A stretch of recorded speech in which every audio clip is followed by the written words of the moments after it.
Assalamualaikum warahmatullahi wabarakatuh.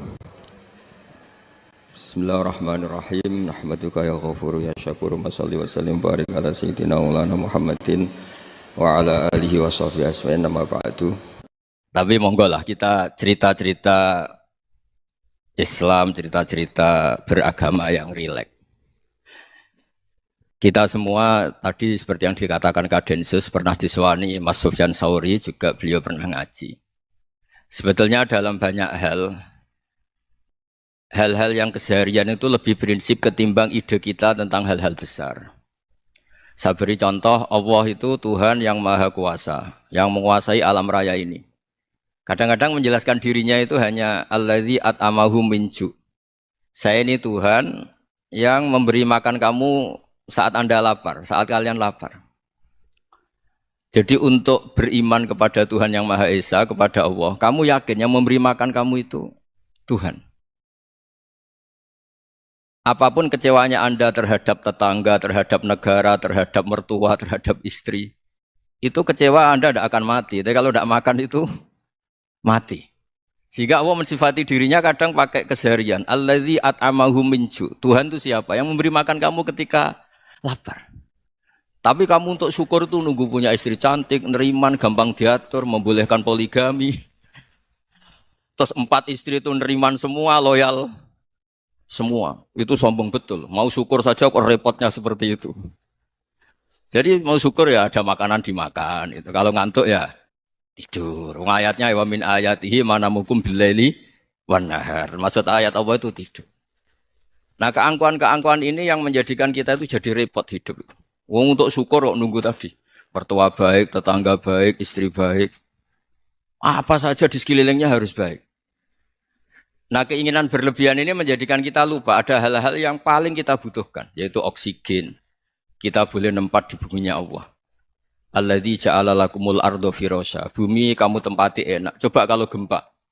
Apa artinya istri 4 cantik semua kalau pas digoyang apa? Gempa. Apa artinya kamu jabat? Entah apa saja jabatannya. Kalau bumi likuifaksi, habis kamu. Kiai meskipun dai kondang umatnya jutaan, kalau likuifaksi di panggung hancur. Tapi nikmat-nikmat yang disebut Allah seperti kita kaji keseharian. Alladzi ja'ala lakumul ardo mahda. Allah itu yang menjadikan bumi dalulan, yang mudah diinjak. Famshu fi mana biya, silahkan pakai jalan-jalan. Jadi saya termasuk benar-benar kiai Jawa. Kalau kerennya Kiai Nusantara atau Kiai Indonesia lah. Diajari bapak saya Kiai Haji Nur Salim, diajari Mbah Maimun. Itu Islam itu keseharian. Karena ketika Anda memilih hal-hal yang serius, itu tujuan utamanya nyari ridhonya Allah. Dan ridhonya Allah bisa kamu dapatkan sesuatu yang pasti benar. Misalnya dalam sebuah hadis Sahih Muslim disebutkan, Inna Allaha la yardo anil abdi idza akalal akla fayahmadahu alaiha. Au yashraba syarba fayahmadahu alaiha. Itu redaksinya inna itu sesungguhnya. Layardo juga pakai lam taukid, juga maknanya sesungguhnya. Sungguh-sungguh Allah sangat ridho ketika seorang hamba itu makan. Makan ketika sesuap nasi dia muji Allah, ketika minum seteguk nasi dia muji Allah. Itu kalau orang diridhoni Allah itu wali betul. Itu untuk jadi wali itu gampang, kamu makan ridho. Kamu nginjak buminya Allah ridho seneng. Kamu hidup keseharian aman seneng. Nah ini supaya sampean kita semua lah. Kita semua ngaji betapa panduan Rasulullah untuk menggapai ridho Allah itu banyak yang keseharian sekali. Saking kesehariannya banyak dalam hadis dan itu sahih. Nabi menyebut hal-hal yang keseharian. Hatta ma tas'alu fi imra'atika. Kamu punya uang kemudian istri kamu bisa makan itu ibadah. Bahkan sebagian ibadah itu dicontohkan Nabi yang akhirnya diprotes sahabat. Yaitu wafi buti ahadikum sodakoh. Kamu menggauli istri kamu itu ya sodakoh. Sampai sahabat bilang yang benar ya Rasulullah. Ayati ahaduna syahwatahu wa huwa lahu ajrun. Masa urusan biologis, urusan syahwat kemudian dia dapat pahala. Nabi menjawab, alai salawadu'aha fi haramin akana alaihi wisrun. Bagaimana kalau dia meletakkan ke yang tidak benar itu kan dosa. Nah, hal-hal seperti ini yang saya ingin teman-teman semua lah, semua. Saya juga agak ingin ngaji demi Anda juga agak ingin. Itu dosa sekali ngaji kok pesanan kelompok tertentu itu enggak boleh. Islam itu untuk semua. Jadi Ya cuma karena di depan saya jenengan ya seakan-akan jenengan korbannya. Itu ada ilmunya dalam usul fikih itu. Jadi orang itu harus ngaji usul fikih. Nama yang disebut, mungkin Mas Sufyan masih ingat zaman ngaji usul fikih. Nama yang disebut itu tidak jaminan sebagai prioritas perintah. Jadi misalnya gini, kebetulan yang di depan Nabi itu Abu Dzar. Nabi ya bilang, ya Abu Dzarin ini uhibbuka misalnya, atau ya Mu'ad ini uhibbuka, atau ya Abu Hurairah ini uhibbuka misalnya. Banyaklah riwayat yang Nabi nyebut ya Abu Dzarin, ya Mu'ad, ya Abu Hurairah. Kemudian misalnya Nabi meneruskan khitab, ini uhibbuka, saya mencintai kamu, fakul dubur sholatin, atau sebagian riwayat disebut fala tada'anna dubura kulli sholatin, Allahumma inni ala dzikrika wa syukrika wa husni ibadatik. Saya mencintai kamu, siapa saja. Mu'ad bisa, Budzar bisa siapa. Saya mencintai kamu, mohon kalau habis sholat kamu jangan lupa wiridan Allahumma a'inni ala dzikrika wa syukrika wa husni ibadatik. Ya Allah, tolong kami permudah supaya mudah ingat engkau. Anda tidak bisa mentang-mentang, wong nama saya Parmin, nama saya Purnomo, itu yang diperintahkan Mu'ad misalnya. Jadi yang disebut satu, tapi khitab itu untuk siapa saja. Saya teruskan ya. Jadi saya mohon semua kita melakukan kebaikan itu kalau dalam kaidah fikih disebut al yakin la yuzalu bisyak. Banyak kebaikan yang kebenarannya itu 100%. Tidak punya efek samping ke pihak lain, ke kelompok lain, ke komunitas lain. Itu tadi misalnya Anda makan dan itu murah sekali, hanya butuh satu piring. Setiap kunyahan kamu muji Allah, setiap minum kamu muji Allah. Itu redaksinya Rasulullah SAW disebut Allah sangat ridho ketika seorang hamba makan, kemudian dia memuji Allah. Atau minum, kemudian dia muji Allah. Logikanya gampang, negara seperti ini yang kamu harapkan bentuknya kayak apa, mertua, ipar, komunitas, tetangga. Itu nyata terjadi itu kan belum pasti. Sementara yang mesti terjadi adalah kamu butuh makan, kalau tidak mati. Butuh minum, kalau tidak mati. Butuh bumi yang nyaman ditempati, kalau tidak kita juga mati. Sebab itu Allah kalau menyebut nikmatnya itu hal-hal yang keseharian. Alladzi at'amahum min ju'. Allah itu siapa? Allah itu yang menciptakan kamu bisa makan. Tidak berlebihan, Allah itu yang menciptakan kondisi sosial itu ideal. Zaman Nabi itu ya ada orang munafik. Orang-orang pilihan Allah itu juga diuji orang sekelilingnya yang macam-macam. Semua diuji sesuai konteks zaman dan waktu. Nah, tapi ada ibadah-ibadah yang selalu disarankan Nabi. Sampai Nabi itu pernah ditanya, Ayul Islam ya khairun ya Rasulullah, Islam terbaik itu gimana? Jawaban Nabi itu unik. It'amu to'am. Islam terbaik itu ya makan-makan, santai-santai. Ketika Allah menyebut beberapa kebaikan, falak tahamal aqobah wa ma adrokan apa? Mal akobah. Terusannya apa? Fakku rokobah. Terusannya apa? Au it'amun fi yaumin di masubah. Ya atau acara makan-makan itu juga Islam. Kenapa? Ya bayangkan kalau tidak ada makanan kita mati kan? Kondisi sosial tidak ideal itu Anda masih gak apa-apa. Tapi kalau Anda tidak makan, Anda tidak minum, kamu punya istri cerewet masih bisa hidup, punya mertua cerewet masih bisa hidup. Tapi kalau tidak makan bisa mati. Berarti penting mana istri sama makan?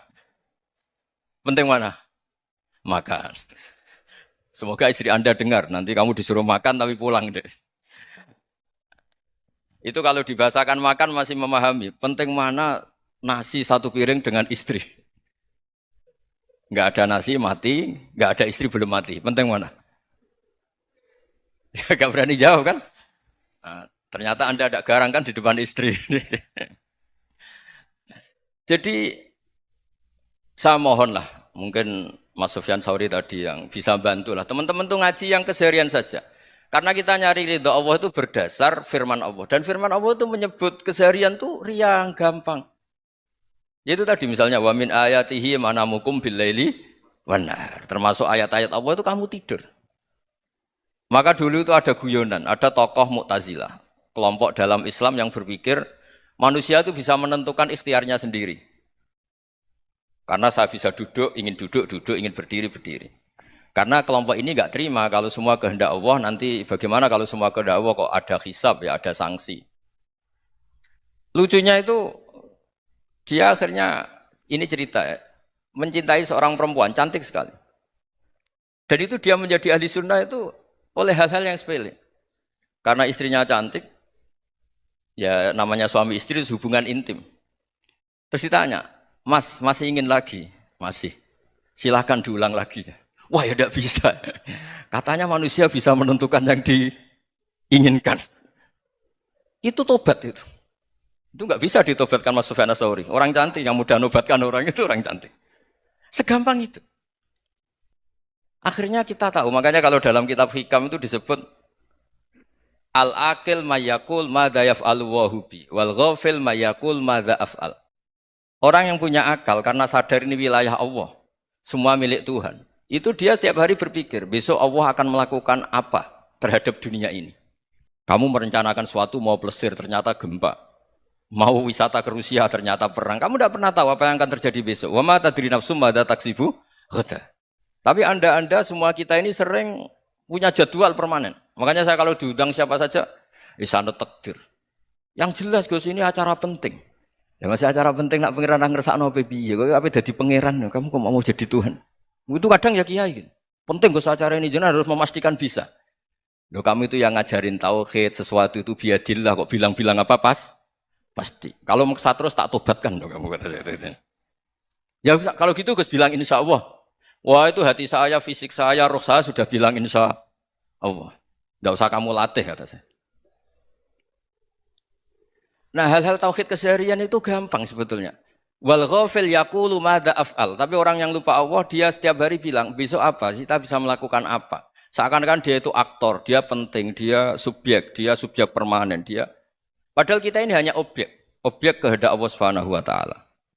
Karena kita yakin sesuatu yang terjadi di alam raya ini kita tidak bisa apa-apa.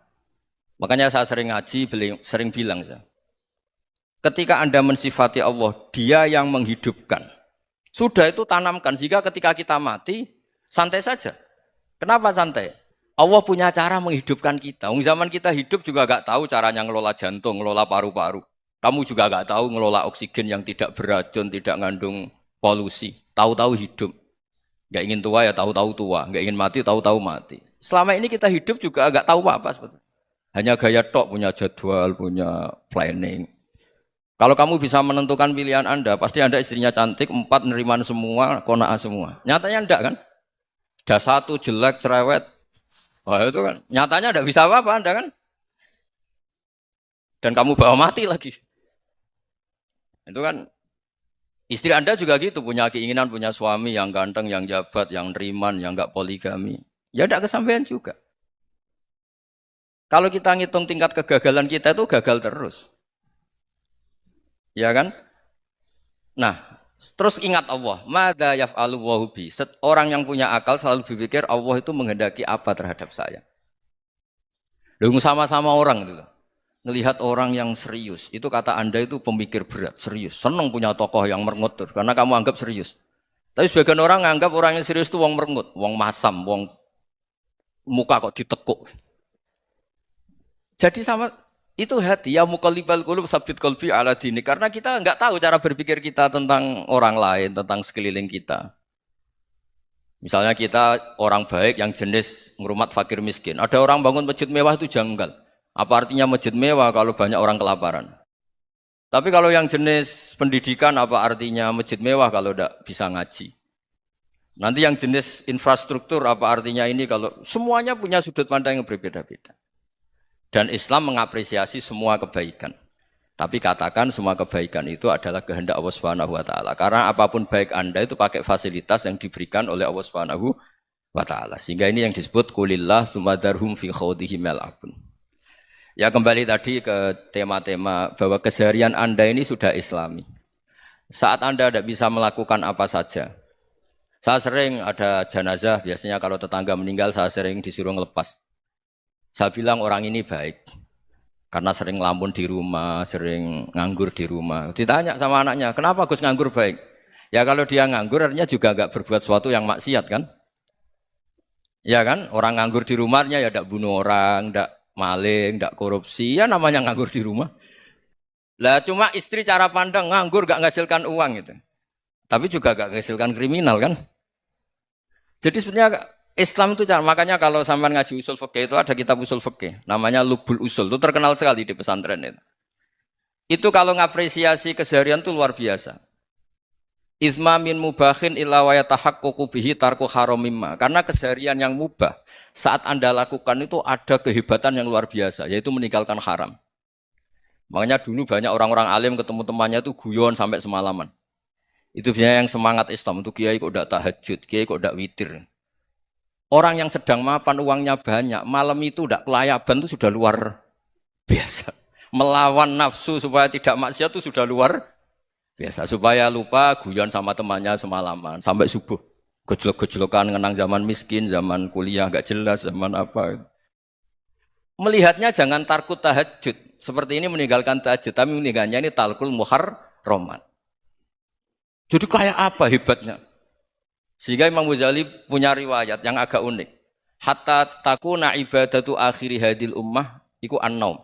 Sehingga suatu saat ibadah terbaik umat ini itu tidur. Itu kan riwayat kontroversi. Ketika Imam Ghazali ditanya, kenapa iya? Kenapa kamu mulai keluar dari rumah itu sudah banyak maksiat? Melihat perempuan yang enggak mahram, melihat fenomena. Tapi kalau kamu tidur itu enggak melihat apa-apa. Tapi juga kamu jangan nganggap tidur itu ibadah betul. Saatnya melakukan fardu ain malah masih tidur. Tapi itu sudut pandang yang menjadikan kita Islam itu gampang. Jadi saat Anda tidak bisa aktivitas apa-apa, misalnya ada beberapa orang yang lumpuh. Lumpuh itu memang nggak bisa Jumatan, nggak bisa ibadah, tapi dia juga nggak bisa maksiat. Tidur itu memang Anda saat itu tidak bisa tahajud, tidak bisa witir, tapi saat itu ada zina, tidak maling, tidak gosipkan orang, tidak bully orang, tidak menanamkan kebencian, tidak hasud. Sehingga tidur menurut Allah Ta'ala wa min ayatihi manamukum billaili apa? Wan-nahar. Karena di tidur itu selain ada unsur istirahat, jaga kestamina, juga ada unsur meninggalkan beberapa keburukan. Nah saya mohon ibadah yang keseharian ini kita jaga. Supaya kita semua baca ayat itu fasih. Fasih itu tertanam di hati. Allah itu siapa? Alladzi at'amahum min ju'i wa amanahum min khauf. Dan Allah kalau cerita di Quran itu anna sababnal ma'a sabba tsumma syaqqaqnal ardha wa syaqqa fa ambatna fiha habba wa inaba wa qadba wa zaituna wa nakhla wa hada'iqa hulba. Kamu tahu saya ini siapa kata Allah? Saya ini adalah Tuhan yang menurunkan air, kemudian ada tanaman banyak. Habba wa inaba wa qadba, ada zaitun, ada tin, kalau orang Jawa mungkin ada tela, ada padi, ada mangga, ada pisang. Sudah. Wa inaba wa zaituna wa nakhla wa hada'iqa hulba, ada perkebunan yang lebat. Tujuannya apa? Mata Allahkum, silahkan kamu pakai, kamu nikmati. Tapi karena kadang kita ini punya ide-ide besar. Tadi untuk syukur saja nunggu punya istri riman, rumah baik, tetangga baik, komunitas baik, semuanya baik baru syukur. Lama-lama nanti ada di surga, syukurnya nunggu surga paling kelas A. Itu sudah ada yang menghuni Rasulullah, kamu nggak boleh di situ. Masa untuk syukur saja? Repotnya Masya Allah. Jadi mohonlah Quran yang kalau Anda hafalkan juz sama itu kan ada ayat-ayat yang kayak tadi. Ya, fal yang dzuril insanu ila ta'ami. Coba lihat apa yang kamu makan ya, dari mana? Dan untuk mempertahankan hidup kamu keseharian. Jadi jangan kira ibadah itu harus membentuk komunitas yang versi Anda. Ibadah itu harus yang hal yang mulu-mulu. Kesehariannya Anda alami. Loh ini saya tidak bikin-bikin. Saya ngaji bukan karena berdasar pesanan.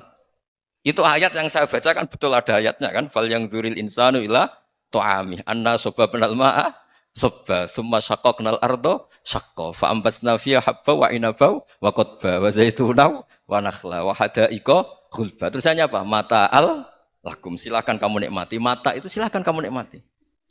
Ya kayak sampean dikasih hidangan ya makan. Ya sudah makan. Habis makan ya minum. Habis itu ngantuk ya tidur. Ya sudah normal-normal saja. Kayak apa indahnya Islam. Tapi Anda mencari Islam yang gimana lagi? Nah itu yang diajarkan guru-guru kita, diajarkan sanad kita sampai Wali Songo, sampai Rasulullah SAW. Bahwa pada akhirnya ada jihad, ada perang. Itu dulu memang perang, bukan membunuh. Beda. Dulu kita dijajah Belanda ya perang, dan itu normal karena kita dijajah. Jadi ketika orang lain ingin baik sama kita, wa in ahadum minal musyrikin astajaroka ya fa'jirhu hatta yasma'a kalam Allah. Kalau mereka ingin baik ya kita baik. Makanya ada istilah mustakman, mu'ahad. Kalau mereka ingin damai, berdampingan dengan kemajmukan ya itu yang lebih baik. Karena memang Islam menghormati proses perdamaian. Wa in janahu napa lisalmi ya fajnah lah. Kalau ingin damai ya kita harus damai. Jadi andai kan dulu Belanda datang ke Indonesia kok minta besanan gitu. Ya mungkin kita juga seneng karena memperbaiki hidung kan kalau minta besanan gitu. Nah tapi wong jajah dulu itu kan masalah kan? Apa? Masalah kan? Jadi saya mohon ya, jadi apa? Saya tadi minta sama Bapak Kadensus kemarin juga pernah main ke saya. Jangan sering ketemu saya ini sudah uzlah, saya ini sudah mau daftar jadi resi. Saya itu kemarin di muktamar juga agak datang, acara di Jogja juga sudah. Karena memang keluarga saya dulu itu bahasa ya, bapaknya bapak saya itu nggak keluar rumah itu puluhan tahun. Memang punya adat uzlah. Ya makanya ngaji saya ngaji aja yang gampang-gampang aja, yang nggak orderan, nggak pesenan ngaji aja dulu yang gampang. Saya ikhlas, yakin betul saya ikhlas. Ikhlas itu menurut saya itu roh. Orang nggak ikhlas itu menurut saya itu orang aneh. Ikhlas itu gampang, sudah saya bilang. Kalau kamu yakin ilmu itu milik Allah, ngasihkan juga ikhlas itu milik Allah. Apa sih yang kamu punyai sehingga kamu tidak ikhlas? Uang milik Allah, energi kita milik Allah, bumi milik Allah. Kemudian kamu merasa memiliki. Merasa memiliki itu kalau dalam ilmu tasawuf sudah kesalahan kan. Bagaimana Anda punya? Coba tahu-tahu tanah itu kok milik Anda. Karena saya beli, saya beli dari orang, dari Zaid. Padahal yang asli punya itu Allah. Apa benar kamu pernah beli sama Allah? Zaid ini pemilik nisbi, pemilik yang enggak sebenarnya kan. Ya enggak? Yang benar-benar pemilik itu Allah. Kok kamu ngerasa itu bumi kamu itu atas nama apa? Coba. Milik kan harus beli atau dikasih. Tidak semua kan? Nah, makanya terus famshu fi manakibiha dan Allah menyebutnya, sudah saya ini yang menciptakan bumi. Waladzi ja'ala lakumul arda dalulan. Dan Allah menyebutnya sederhana, famshu fi manakibiha, silakan jalan-jalan. Terusannya apa? Wa kulu mirizki, silakan makan-makan. Jadi Islam itu yes. Ya, makanya kiai-kiai itu ada acara makan, sampai ada guyonan fikuli makanin makan di setiap tempat ya makan. Nggih ngoten guys, pokoknya sing gampang-gampang mawon nggih. Nggih Mas Sufyan nggih sing gampang-gampang mawon nggih. Assalamualaikum warahmatullahi wabarakatuh.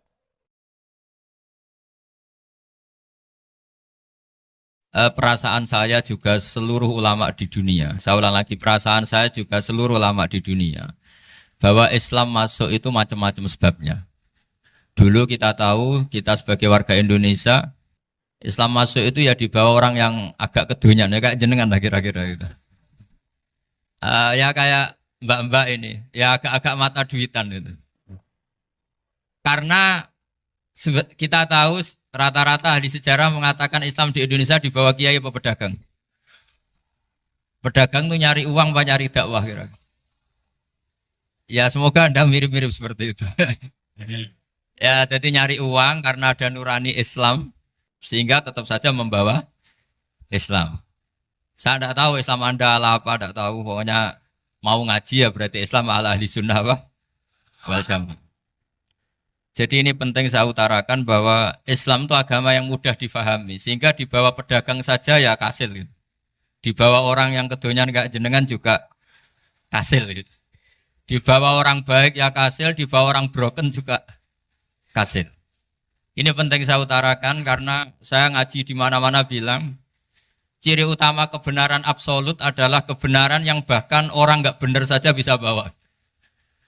Tapi bukan berarti saya dukung Anda tidak benar, kan sudah tidak benar dulu sebelum kenal saya. Tapi nggak apa-apa, nggak benarnya umat Islam insya Allah dimaafkan sama Allah Subhanahu. Ya asal tobat maksudnya. Nggak, ini saya beri satu konstruksi pikiran yang saya sering utarakan di ngaji saya. Sampai sekarang saya coba saat tes ini kan di kampus ya, di apa bacanya ini Kim University yang global leader apa in the world itu. Ini keren lah. Jadi acara ilmiah kita ditakdir di gedung apa? Kampus, gedung universitas di begini. Kalau 1 ditambah 1 2 itu namanya hakikat. Ciri utama hakikat adalah siapapun akan menerima. Saya sekarang tanya sama Anda, kira-kira 1 tambah 1 2 itu musuh Anda pun mengatakan 2 apa tidak? Ya. Pekerja Korea ya bilang 2, Rektor Al-Azhar juga bilang 2. Kamu yang sekarang sedang mungkin sebagian broken sama istri juga bilang 2. Istri kamu yang mangkal sama kamu juga bilang dua. Yang cemburu ya bilang dua, yang dicemburuin juga bilang dua. Karena begitu mudah kebenaran absolut diterima oleh siapa saja. Begitu juga eksistensi Allah sebagai Tuhan. Itu mudah diterima oleh siapa saja. Sehingga pembawanya tidak perlu seorang kiai atau gus atau mubalek atau ketua muin, tidak. Cukup karyawan pekerja Korea. Karena kebenaran absolut itu kebenaran yang mutlak. Siapa saja yang waras pasti ngakui. Kira-kira orang yang berpikir sehat pasti berpikir begini, ini yang diajarkan Quran. Bumi ini kadung wujud. Sudah wujud kadung wujud, punya eksistensi. Mungkin enggak sesuatu yang wujud kemudian disebabkan oleh sesuatu yang nihilisme, yang tidak ada. Mungkin enggak? Enggak mungkin. Yang namanya penyebab itu harus sesuatu yang wujud. Di mana-mana penyebab itu harus punya eksistensi. Karena langit dan bumi ini kadung wujud, pasti penyebabnya adalah wujud. Karena wujud penyebab harus bersifat super. Lah bersifat super ini oleh ulama dikatakan wajibil wujud. Itu akal siapa saja akan nerima. Cuma kemudian setelah nerima itu orang macam-macam cara berpikir. Mungkin orang Jawa dulu bilang itu Sahyang Widi. Kalau orang sini mungkin bilang apa itu? Dewa atau apa ya? Enggak tahu saya itu. Karena itu yang teman sampean, enggak teman saya itu. Tapi yang jelas begini, ini konstruksi ini harus kita jaga. Nanti saya bacakan teks hadisnya. Kebenaran sejati ciri utamanya adalah ada absolutisme, ada kebenaran mutlak. Ciri utama kebenaran mutlak adalah diakui bahkan oleh siapa saja, termasuk oleh orang fasik. Orang fasik itu orang nggak benar. Misalnya ada imam masjid besar Istiqlal, ditanya 1 + 1 bilang apa? 2. Nanti kira-kira yang lonte juga bilang apa? 2. KPK juga bilang koruptornya yang ditangkap 2. Nah, eksistensi Allah sebagai Tuhan ini kebenaran yang absolut. Maka agama ini juga boleh diterima oleh siapa saja, termasuk oleh orang fasik, orang nggak jelas. Ini penting saya utarakan karena sekarang marak kelompok yang mengatakan orang Islam kalau zina menjadi tidak muslim, orang Islam kalau korupsi menjadi tidak muslim. Salah sedikit tahlilan jadi kafir, percaya wasilah jadi itu tidak benar seperti itu. Karena kebenaran eksistensi itu kebenaran yang nggak bisa diganggu gugat. Seperti Anda ini kan warga Indonesia. KPK ya warga Indonesia, koruptornya juga warga. Apa setelah dia korupsi lalu tidak warga Indonesia? Tetap warga. Orang yang meyakini kalimat tauhid setelah dia salah, apa terus tidak tauhid? Kan tetap ya? Maka dia tetap Ini penting saya utarakan. Kalau seorang warga Indonesia yang koruptor, yang macam-macam saja tetap warga Indonesia, padahal banyak kesalahan. Karena status warga Indonesia adalah status yang permanen. Begitu juga status muslim adalah permanen bagi siapa saja yang melafadzkan la ilaha illallah Muhammadur Rasulullah. Kita tidak bisa mengkafir-kafir mereka. Itu juga yang sering dipesankan dan jadi ciri khas ulama ahli sunnah wal jamaah, tidak mengkafirkan orang Islam meskipun melakukan dosa besar. Soal dia salah nanti masuk neraka ya silakan saja, saya ada ikut, paham ya? Sampai bisa mencoba. Tapi tetap saja dia muslim. Analoginya tadi. Analoginya gampang sekali tadi. Orang Indonesia yang salah itu tidak akan merubah statusnya sebagai warga Indonesia. Karena ya memang dia berstatus warga Indonesia. Orang Islam yang sudah melafadzkan syahadat maka menjadi muslim. Saya di mana-mana berkampanye, berfatwa. Orang kafir yang 70 tahun kafir, sekali melafadzkan kalimat tauhid, itu menjadi muslim apa tetap kafir? Muslim. Masa kita yang Islam terus, yang kalimat tahlil la ilaha illallah, kemudian menjadi kafir karena kalimat itu? Itu faham aneh apa aneh? Wong yang kafir saja menjadi muslim karena kalimat tauhid, yang Islam menjadi kafir juga karena kalimat. Ini ngajak apa-apaan? Ya ngajak goblok-goblokan, kira-kira kan gitu. Ini penting saya utarakan karena ini penting. Nah, setelah kamu yakin tauhid, ciri utama tauhid itu apa? Menstatuskan sesuatu sebagaimana hakikatnya. Misalnya bumi Korea, ini statusnya tetap buminya apa? Maka dari awal saya husnudzon sekali sama Allah Subhanahu wa taala bahwa suatu saat di bumi mana saja itu ada tahlil. Enggak ngira kan ada ateis di sini, bumi ateis kemudian ada tahlil, ada sakduna, ada macam-macam. Karena kita ketika sholat, makanya saya tadi janji akan memaknai kalimat-kalimat yang sering Anda baca ketika sholat. Di sholat saat ada itidal ngendikan apa? Rabbana lakal hamdu, ayo dibaca, mil'us samawati wa mil'ul ardi wa mil'u ma syi'ta min syai'im ba'du. Sama nani secara tradisi pesantren, Rabbana do pangeran kita, laka iku kaduwe panjenengan alhamdulillah segala puji. Engkau punya segala puji. Mil'us samawati, yang pujian itu memenuhi langit. Tentu langit itu penuh dengan pujian. Semua malaikat bertasbih, bertahmid. Karena malaikat tidak ada yang kerja di pabrik, itu tasbih terus gitu. Nggak ada yang nyari uang, nggak ada yang cari won ya. Apa won ya kalau bahasa? Kalau di sini nggak kiainya aja nyari uang. Terusannya apa? Wamilul ardi, dan pujian itu memenuhi bumi. Korea termasuk bumi Allah apa enggak? Jadi saya sudah menduga suatu saat Korea itu ya penuh dengan pujian. Dan ini betul. Siapa yang ngira kalau di bumi Korea ada yang hafal lagu Sakduna itu? Itu lagu kesayangan guru kita semua, Ki Haji Maimun Zubair. Gak ada yang ngira. Siapa yang ngira kalau di sini ada ngaji seperti ini? Di Rusia juga sama. Uni Soviet itu negara ateis. Tapi lama-lama pecah karena Glasnost itu dan Perestroika itu. Kemudian menjadi pecahan-pecahan negara Muslim. Ada Uzbekistan, Tajikistan, Ceknya, semuanya menjadi negara apa? Muslim. Karena dari awal lakal hamdu mil'us samawati wa mil'ul ardi. Dan pujian itu pasti memenuhi langit, juga memenuhi bumi. Kalau Anda baca itu di Indonesia, mungkin wajar. Di Indonesia banyak acara-acara seperti ini. Tapi kalau di Korea, ternyata benar. Dan Anda ini kalian semua termasuk pembuktian benarnya wa mil'ul ardi. Keren kan teman? Oh keren sekali, bukan sekedar keren sekali. Makanya saya jarang diundang pengajian mau, tapi diundang di Korea mau. Tapi saya ada niat datang undangan, memang saya ingin datang. Jadi, ya karena itu. Ini bentuk penghormatan saya. Bentuk penghormatan saya bahwa pada akhirnya benar-benar lakal hamdu mil'us samawati wa mil'ul ardi. Jadi Anda tidak perlu pesimis, dulu Indonesia juga seperti itu. Banyak Buddha, Hindu, semacam ateisme. Kemudian berkatnya para ulama sekarang jadi negara yang mayoritas Muslim. Korea, barokahnya orang-orang kedonyan seperti ini banyak Islam itu.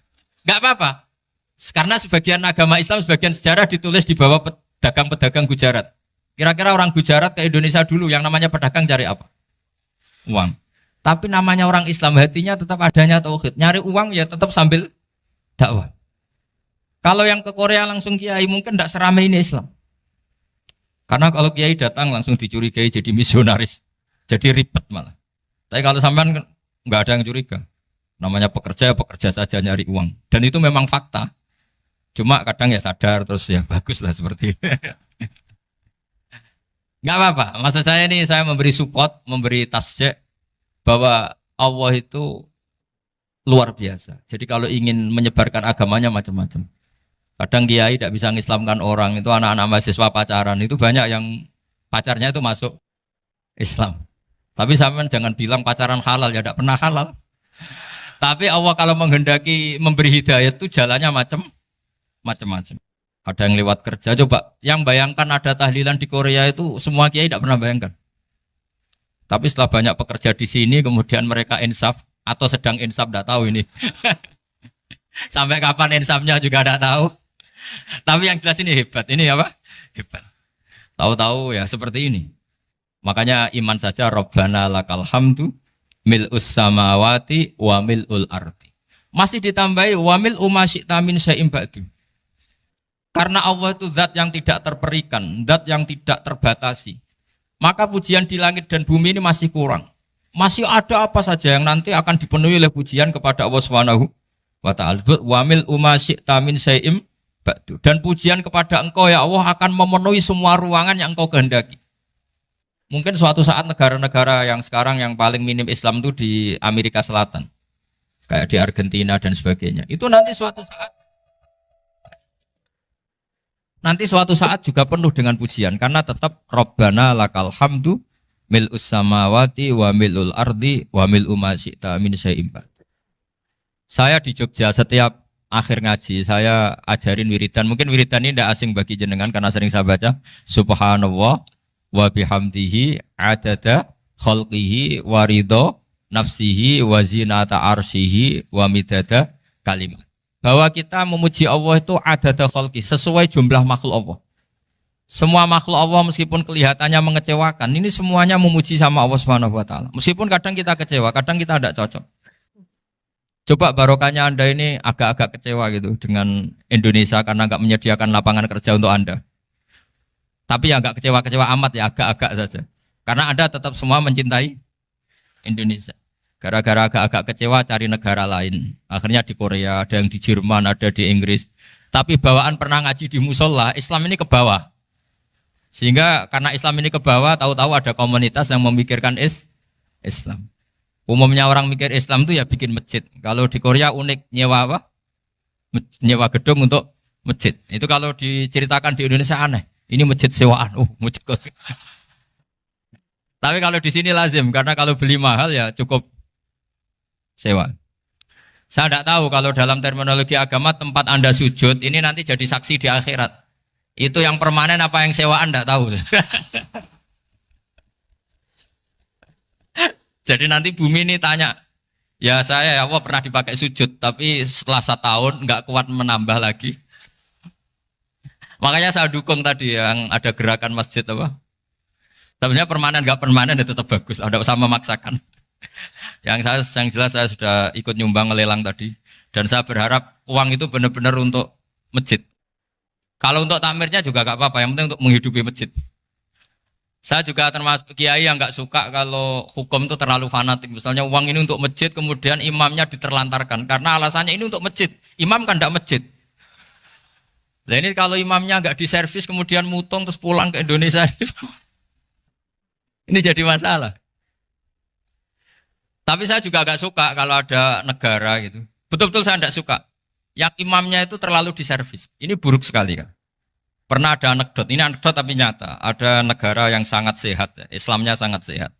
Itu imamnya 1 bulan tuh digaji 70 juta. Kira-kira 70 juta dibagi 1 hari berapa? 5 sholat ya? 5 kali 30 berapa? Kira-kira saja. 150. Berarti per sholat dapat berapa ya? Kira-kira. Kan biasa potong gaji kalau... Berapa kira-kira? Singkat cerita, si kiai dari luar negeri tadi cerita apa Indonesia? Kiainya miskin-miskin, datang ke masjid kan kadang pakai ontel, adzan sendiri, qomat sendiri, sholat sendiri kadang. Itu nasib orang-orang Sragen dan Salatiga sebagian. Itu yang lapor karena mereka itu. Kalau Rembang insya Allah enggak. Tapi ada semuanya Salatiga, sebagian begitu. Itu yang cerita kiainya, bukan ini bukan hoax, memang kiainya cerita. Nasib kiai di Salatiga Gus katanya. Itu digojlok, tapi tetap sholat. Sehingga cerita orang tadi cerita, imamnya di sana naiknya Mercy, muadzinnya pakai BMW. Itu tetangga sebelah Indonesia banyak yang fasilitas imam seperti itu. Karena gajinya sampai 70 juta. Setelah dia cerita bangga karena negaranya mengapresiasi imam sholat, sama kayak Indonesia dia omongin gini, makanya kamu sholat terus, takut potong gaji ya. Gitu. Itu kagetnya bukan main dia. Dikira itu satu sifat kelebihan negaranya, ternyata buruk sekali karena imam sholat karena takut potongan gaji. Akhirnya ke Indonesia bangga, alhamdulillah kita sholat tanpa gaji. Dan tetap sholat. Keren mana yang digaji sama Anda? Ini yang di atas ini banyak calon imam. Tidak keren mana imam yang digaji sama Anda? Keren yang enggak. Tapi kalau pertanyaannya dibalik, keren mana jamaah yang peduli imamnya sama yang enggak peduli? Jadi jawabannya harus tetap seperti itu. Imamnya keren yang ikhlas. Tapi jamaahnya keren yang peduli imamnya. Jelas ini ya fatwa saya ya. Gimana? Imamnya baik yang ikhlas. Tapi jamaahnya baik yang peduli nasibnya. Tapi sekali imam dari awal enggak ikhlas itu harus di PHK. Itu bahaya bagi agama kalau awalnya sudah ada ikhlas. Karena nanti setelah habis subuh terus dihitung. Wong setahu saya sholat terus kok kenapa gajinya tinggal segini? Ya, setahu saya sholat terus kok gajinya tinggal segini. Terus nanti takmirnya bilang, kemarin duhur Pak Yai tidak ngimamin. Kemarin asar tidak ngimamin. Terus dihitung. Bisa enggak agama akan berjalan seperti itu? Enggak kan? Ya makanya pertanyaannya tadi, suka atau punya imam ikhlas? Suka. Tapi imamnya juga suka kalau jamaahnya peduli. Ini penting. Jadi saya mensupport Anda, mensupport kalian semua bahwa agama ini akan diurus oleh Allah Subhanahu wa taala. Makanya Sayyidina Umar radhiyallahu anhu kalau disuruh mikir agama itu tidak mau. Enggak mau betul. Ketika Umar jadi khalifah itu puncak keemasan masa Islam. Semuanya stabil, semuanya hebat. Sampai Irak, Iran zaman itu Persia masih. Semuanya Mesir. Itu semuanya ikut Islam.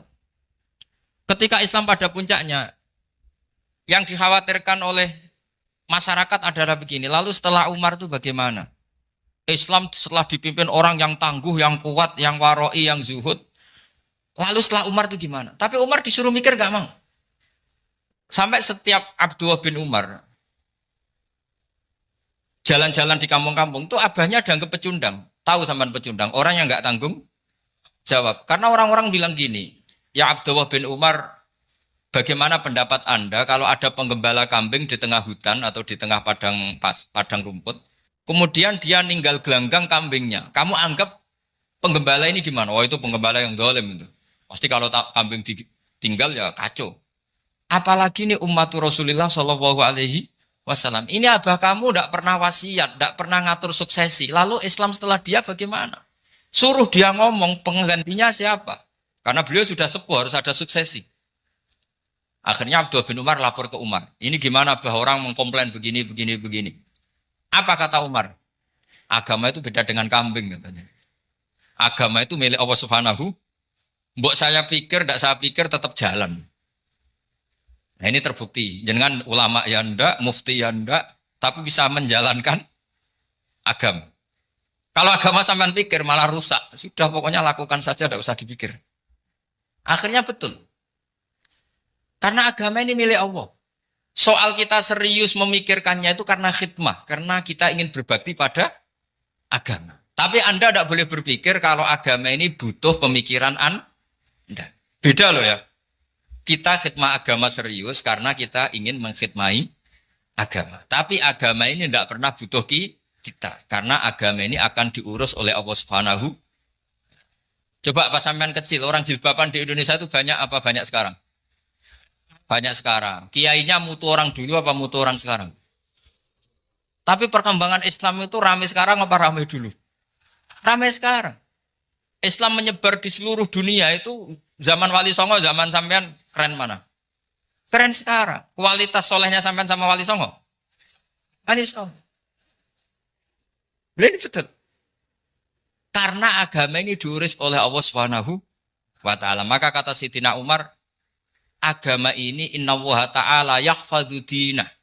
Innallaha ta'ala la yudhi'u khilafatahu waladina. Allah itu tidak akan menyia-nyiakan agamanya. Ini terbukti. Agama ini pernah dipimpin orang terbaik di dunia, yaitu Rasulullah Shallallahu Alaihi Wasallam. Ketika beliau intakola ila rofiqil ala, ketika beliau pindah ke alam sana, diteruskan oleh sahabat yang tentu jauh di bawah Rasulullah. Diteruskan tabiin, diteruskan para wali songo, diteruskan sayang sampean yang jauh di bawah wali songo. Sejauh-jauhnya. Tapi agama jalan sampai Korea. Agama jalan sampai apa? Dulu Wali Songo itu hanya sampai Mojokerto, sampai Tulungagung. Di bawah sampean, Kelayaban sampai mana ini? Korea. Coba kalau Allah tidak ngurus, nggak bisa. Yang gerakkan hatinya sampean peduli sama masjid siapa? Allah Subhanahu wa taala. Yang menggerakkan hati sampean peduli sama agama siapa? Tapi yang menggerakkan sampean ke Korea apa? Uang kan?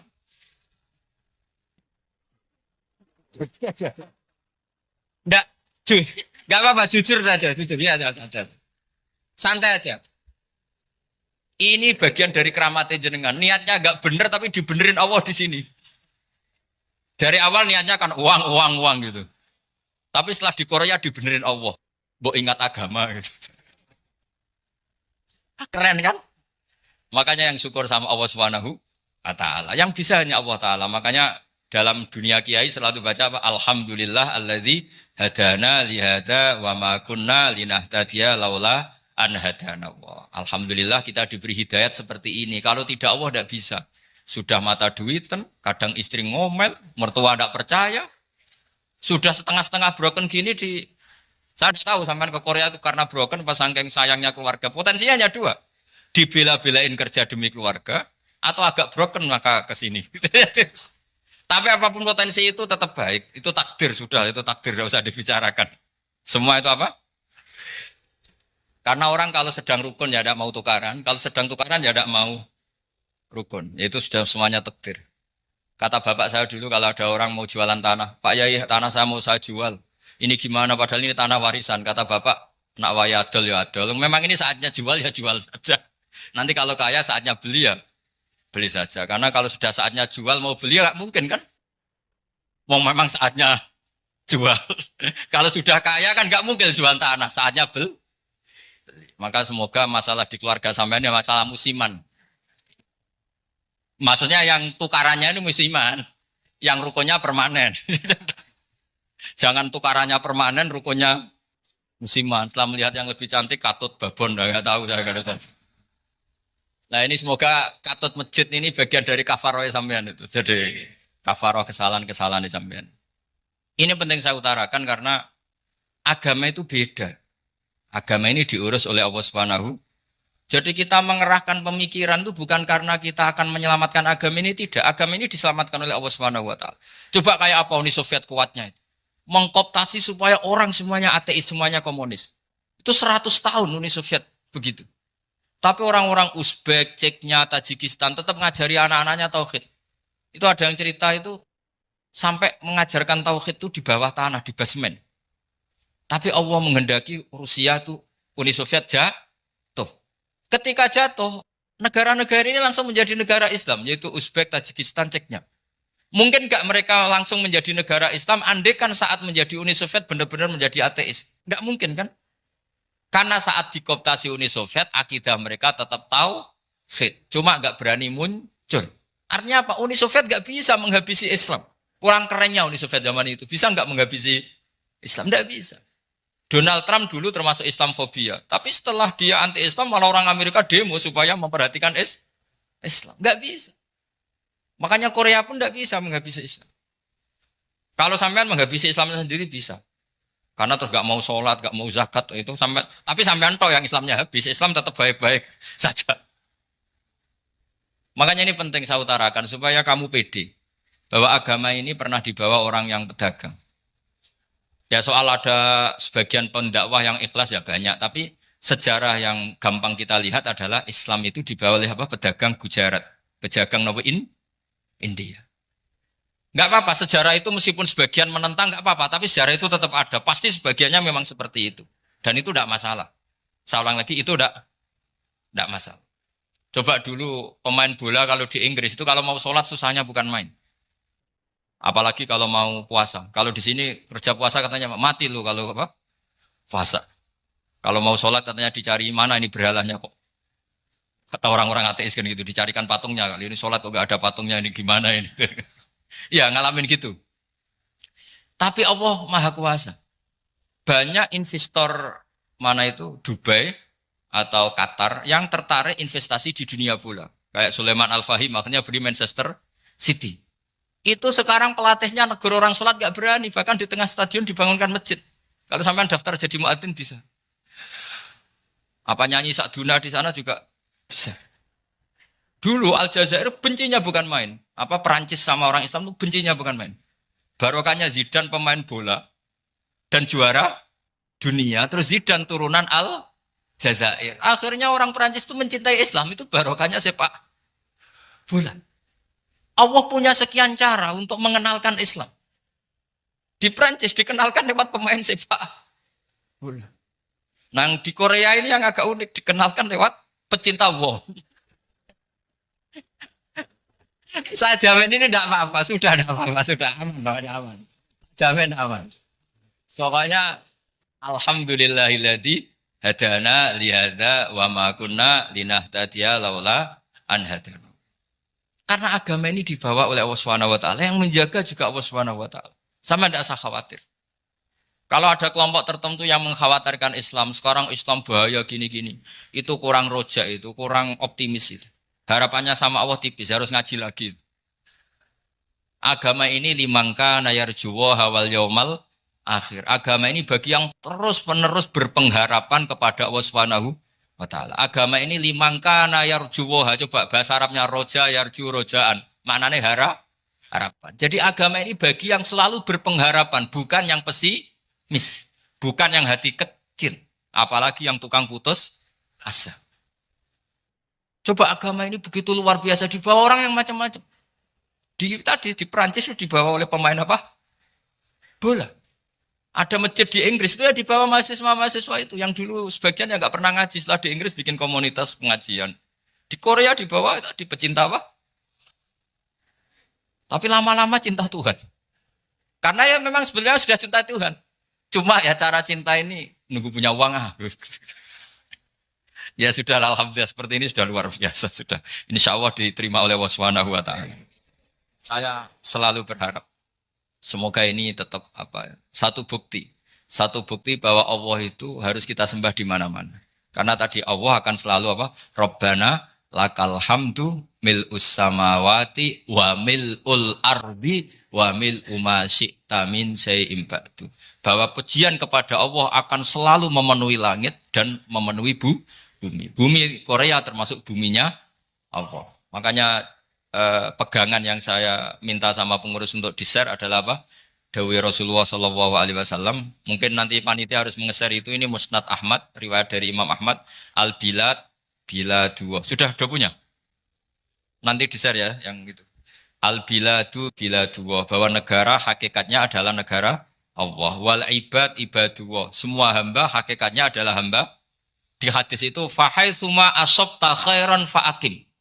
Kapan saja kamu menemukan kebaikan di tempat Anda berdomisili, fa'akim, kamu enggak apa-apa di situ. Kamu di sini dapat uang, dapat masjid, sewa masjid. Enggak tahu sewa apa permanen, pokoknya itu bagus gitu. Buminya dirayu. Bumi meskipun ini enggak permanen, tapi tetap jadi saksi loh ya. Harus ada kompromi ini. Karena kalau dengar orang Indonesia jadi aneh, masjid kok nyewoi. Tapi aneh di Indonesia, ada aneh di sini, sampean tenang saja.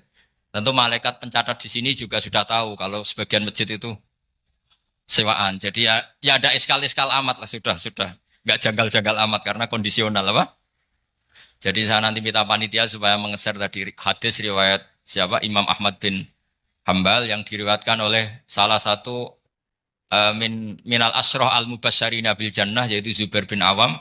Nabi ngendikan al-biladu biladullah. Negara mana saja adalah negara Allah. Wal ibad ibadullah, semua hamba adalah hambanya Allah. Fahaitsuma asabta khairan, di mana saja kamu mendapatkan kebaikan, fa'akim, kamu tidak apa-apa berdomisili di situ.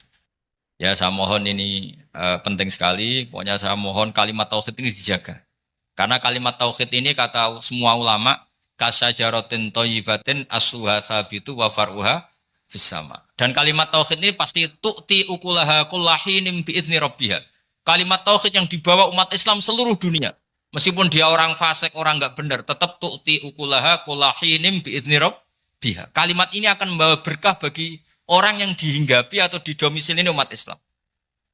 Coba sebagian nanti orang Korea menjadi muslim itu karena di sini ada komunitas pekerja muslim kemudian menyisakan atharul Islam. Jejak-jejak Islam. Enggak apa-apa. Pasti kalimat ini tu'ti ukulaha kullahinim bi'izni rabbiha.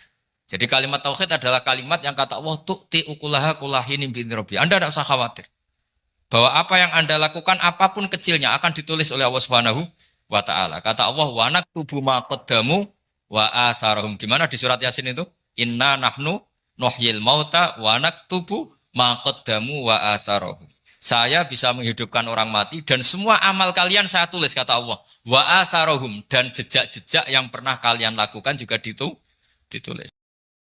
Tak terangno kowe nek ora paham kok nek mlebu swarga dadi paham. Dadi iki pilihane ku loro. Dadi nek kowe saiki ra paham kok ning swarga paham. Nek saiki paham kesuk ben mlebu neraka dadi ra paham. Dadi mun ra usah direncana mlebu napa? Neraka wae mlebu dhewe ra usah direncanakno mun. Dados ngeten nggih, dados ahli swarga ya kurang penggawean, pancen salat wis ra wajib, wis ra ono pilpres, gak ono apa dadi kurang penggawean. Ahli swarga niku saking kurang penggaweane iku jagungan. Dadi misale kula Mustofa Ruhin jagungan. Piye enak ning swarga? Ya enak. Zaman ning donya piye? Terus cerita, saya itu punya teman ateis. Saya punya teman komunis yang ketika pertemanan dengan kita sering menghina kita karena kita ini percaya adanya hari kebangkitan.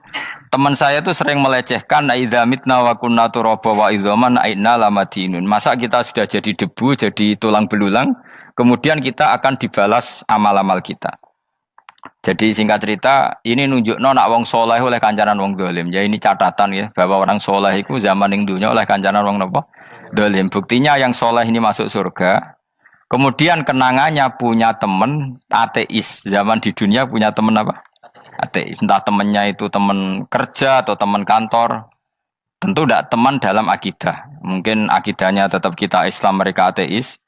Tapi teman, entah faktor kantor, entah faktor profesi, entah faktor kerabat.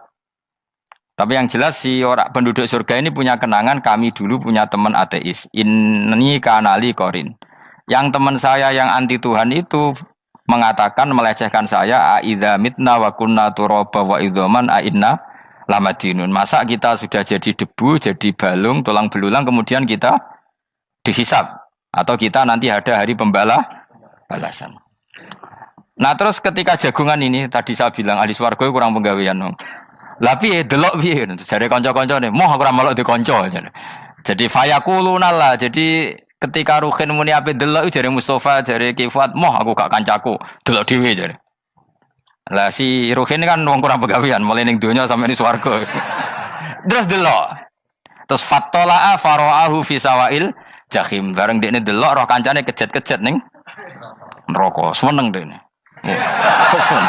Jadi wong nak hasud tu nanti ning swarga aja hasud.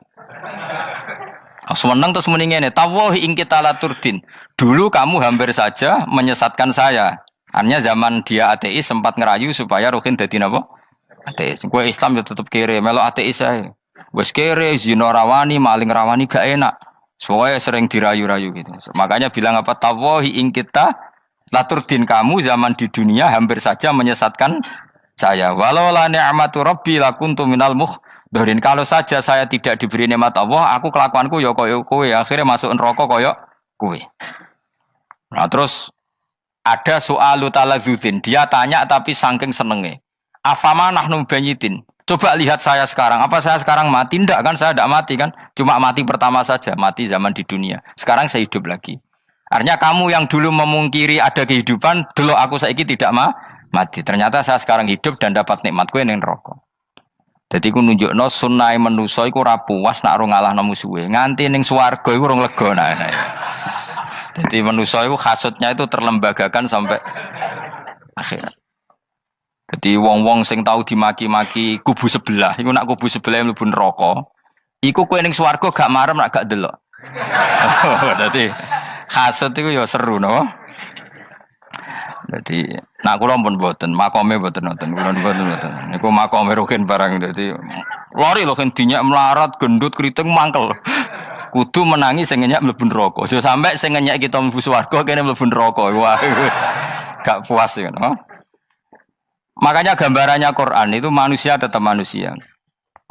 Ketika orang kafir dengan segala kenikmatannya, misalnya mungkin Amerika, mungkin negara-negara yang sekarang kumo luhur dengan teori kapitalisnya, mungkin ngenyak Ethiopia, ngenyak Syria, ngenyak. Tapi apapun salahnya Syria, Ethiopia tetap iman, tetap suasana masuk surga. Meskipun ngurmat negara tidak pedes. Tapi yang ngurmat negara benar, tapi ngurmat iman tidak benar, bisa saja nanti masuk neraka. Itu makanya kita problem di dunia kan gitu. Makanya saya mohon, nah, umat Islam itu tidak perlu menjawab kritikan itu. Dari awal kita nanti enaknya itu di surga. Kali di dunia kita pasti salah. Ngelola negara raiso. Banyak negara Islam sing carut, napa? Marut. Ngurus bojo raiso. Banyak santri sing pegatan. ngurus anak yo ora iso, anak yo debu wuling kok bapak. Kita ini kan ngurus yayasan yo ora iso. Kan semua yang berbau Islam mesti carut marut. Karena ya apa ya, dari awal kita ini mah enggak serius ngurus dunia. Kok serius piye nyimpen dhuwit wedi dosa ana hisab. Ape riba rentenir wedi dosa. Wape ngatur dunia nemen-nemen wedi dosa. Allahu al-mudabbir sing ngatur kok melo ngatur barang. Wah, akhirnya karena wedi dosa terus goblok. Sebagian goblok klasik, sebagian keterusan. Nggak sing repot sing keterusan sampai asli lah iku terus kombinasi napa. Jadi wong Islam iku ora kober serius mengurus dunia. Kadang punya pemimpin fasik lah ben kono pek-pekan dunia. Jadi ribet wong Islam. Akhirnya kita ini dihina wa idza marru bihim yatakhamazun wa idza qalabu ila ahlihim qalabu fakihin wa idza ra'ahum qalu innaha ula inapa ladallun. Orang-orang kafir itu kalau melewati orang Islam pasti ngenyek. Urip nyatane ngono, ngelola negara enggak bisa, ngelola keluarga enggak bisa. Nah, nanti kalau kita di surga itu kata Allah fal yaumal ladzina amanu minal kufari yadhakun. Nanti di surga orang-orang iman gantian menertawakan orang-orang kafir. Jadi itu menunjukkan bahwa kita tidak pernah puas sebelum dendam menertawakan. Jadi wis ning swarga iku cita-citane mukmin tetep fal yaumal ladzina amanu minal kufari yadhakun.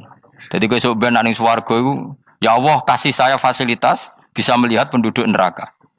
Terus dene ning teras-teras swarga dipertontonkan orang kafir alal araiki yang durun. Hal suwibal kufaru makanu ya falun. Delok saiki kowe mbek aku mulya ndi. Jadi dendam itu penting. Tapi sebenarnya ini swarga ning donya wis kalah wis nurut ae no. Dadi menteri yo nurut wis pokoke nurut ae wis barang donya pek-pekan wis.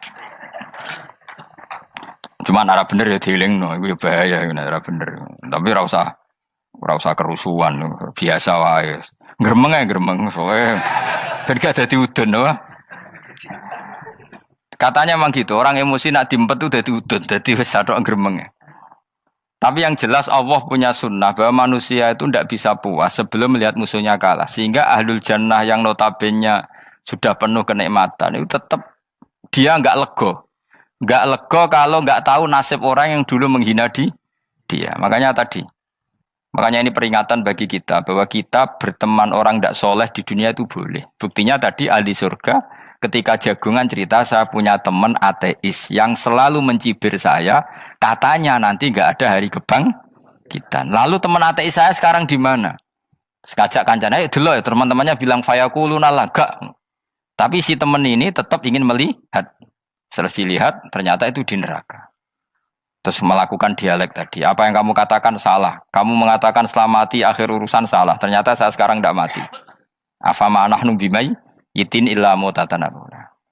Jadi saya mohon sekali teman-teman yang hafal Quran itu harus hafal sampai seperti saya ini. Sehingga tahu duduk perkara ini Quran itu kayak apa. Mau Quran tok ibadah. Wis suwe nama Quran ibadah.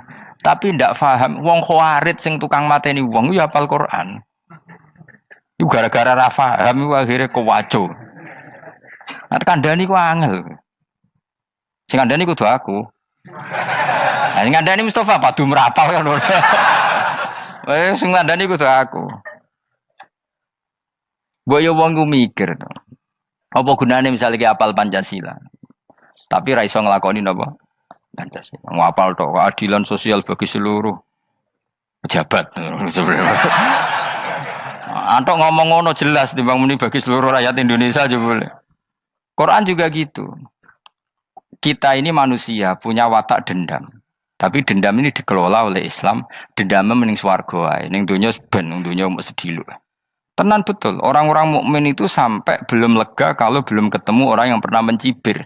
Yaitu tadi qala qailu minhum inni kanali qarin. Saya punya teman yang ketika di dunia selalu mencibir saya, inna kalaminal musaddiqina idza mitta wa kunna turaba wa idzaman aina lamadun. Teman saya itu selalu mencibir, masa kamu percaya hari kebangkitan? Kita nanti kan sudah jadi tanah, jadi tulang belulang, masa bangun lagi? Yang benar saja kamu. Nah, orang-orang yang mencibir ini kan sakit. Orang dicibir itu kan nah sakitnya itu terbawa sampai surga. Tapi nek kowe bener ora kok berdendam melane. Dadi dendam iku anane ning swarga, nek ning neraka ora kok berdendam. Dianjuti malaikat oleh dendam piye. Tapi bareng ning swarga happy-happy iku piye? Kancamu dhisik sapa wae. Ora kanca partai maksudnya kanca gitu. Ya dadi sok nang swarga musa-musamu delok. Jebule swargane sak dhuwurmu. Lan jogeman musa ya aku demen isin kowe sok ben. De musuh jebule swargane. Ndi musuhku sing wane aku delok. Terus jare kancamu teko, aku ning dhuwurmu. Ya jarang. Repot ya. Jadi terus kedua, peringatan dari Quran. Allah itu saking kudrohnya itu senengane gawe fitnah. Fitnah itu sesuatu yang enggak masuk akal.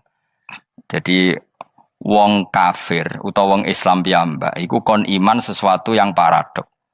Iku kon ngimani ning neraka iku ana wit. Lah neraka iku panase ngono, ana wit. Mulane jare wong kafir Muhammad tambah suwe tambah ra waras. Mergo wong neraka iku makan sajarotus zakum. Mulane wong kafir tambah guyu Muhammad tuh gak waras. Jarene neraka banget panase, tapi di saat yang sama ngomong wit iso tumbuh. Mestinya neraka itu kan enggak ada pohon.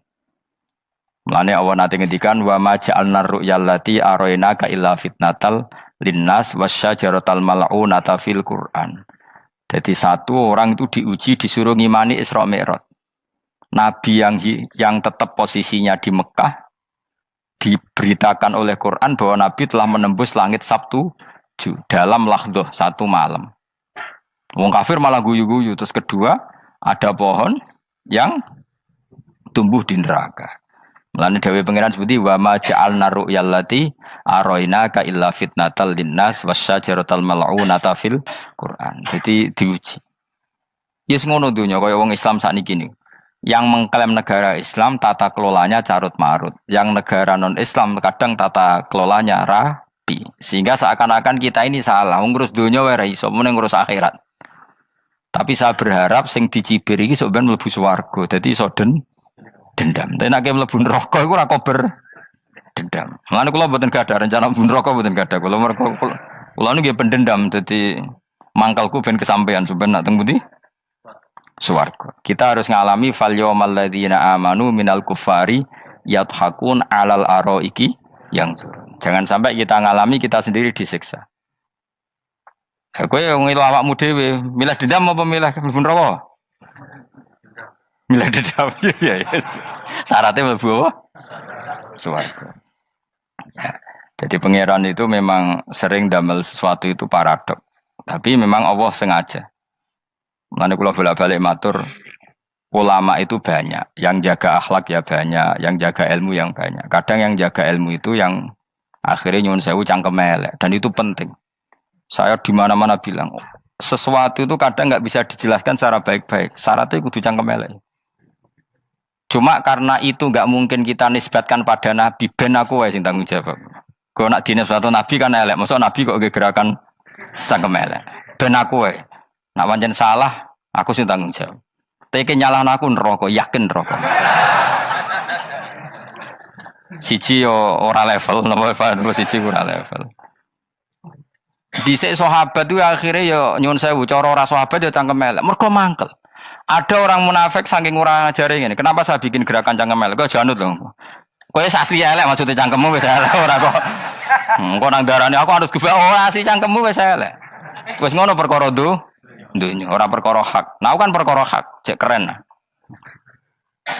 Wong munafik ku saking mangkelnone ning Kanjeng Nabi, saking kepengin Nabi itu ketok goblok, ketok salah.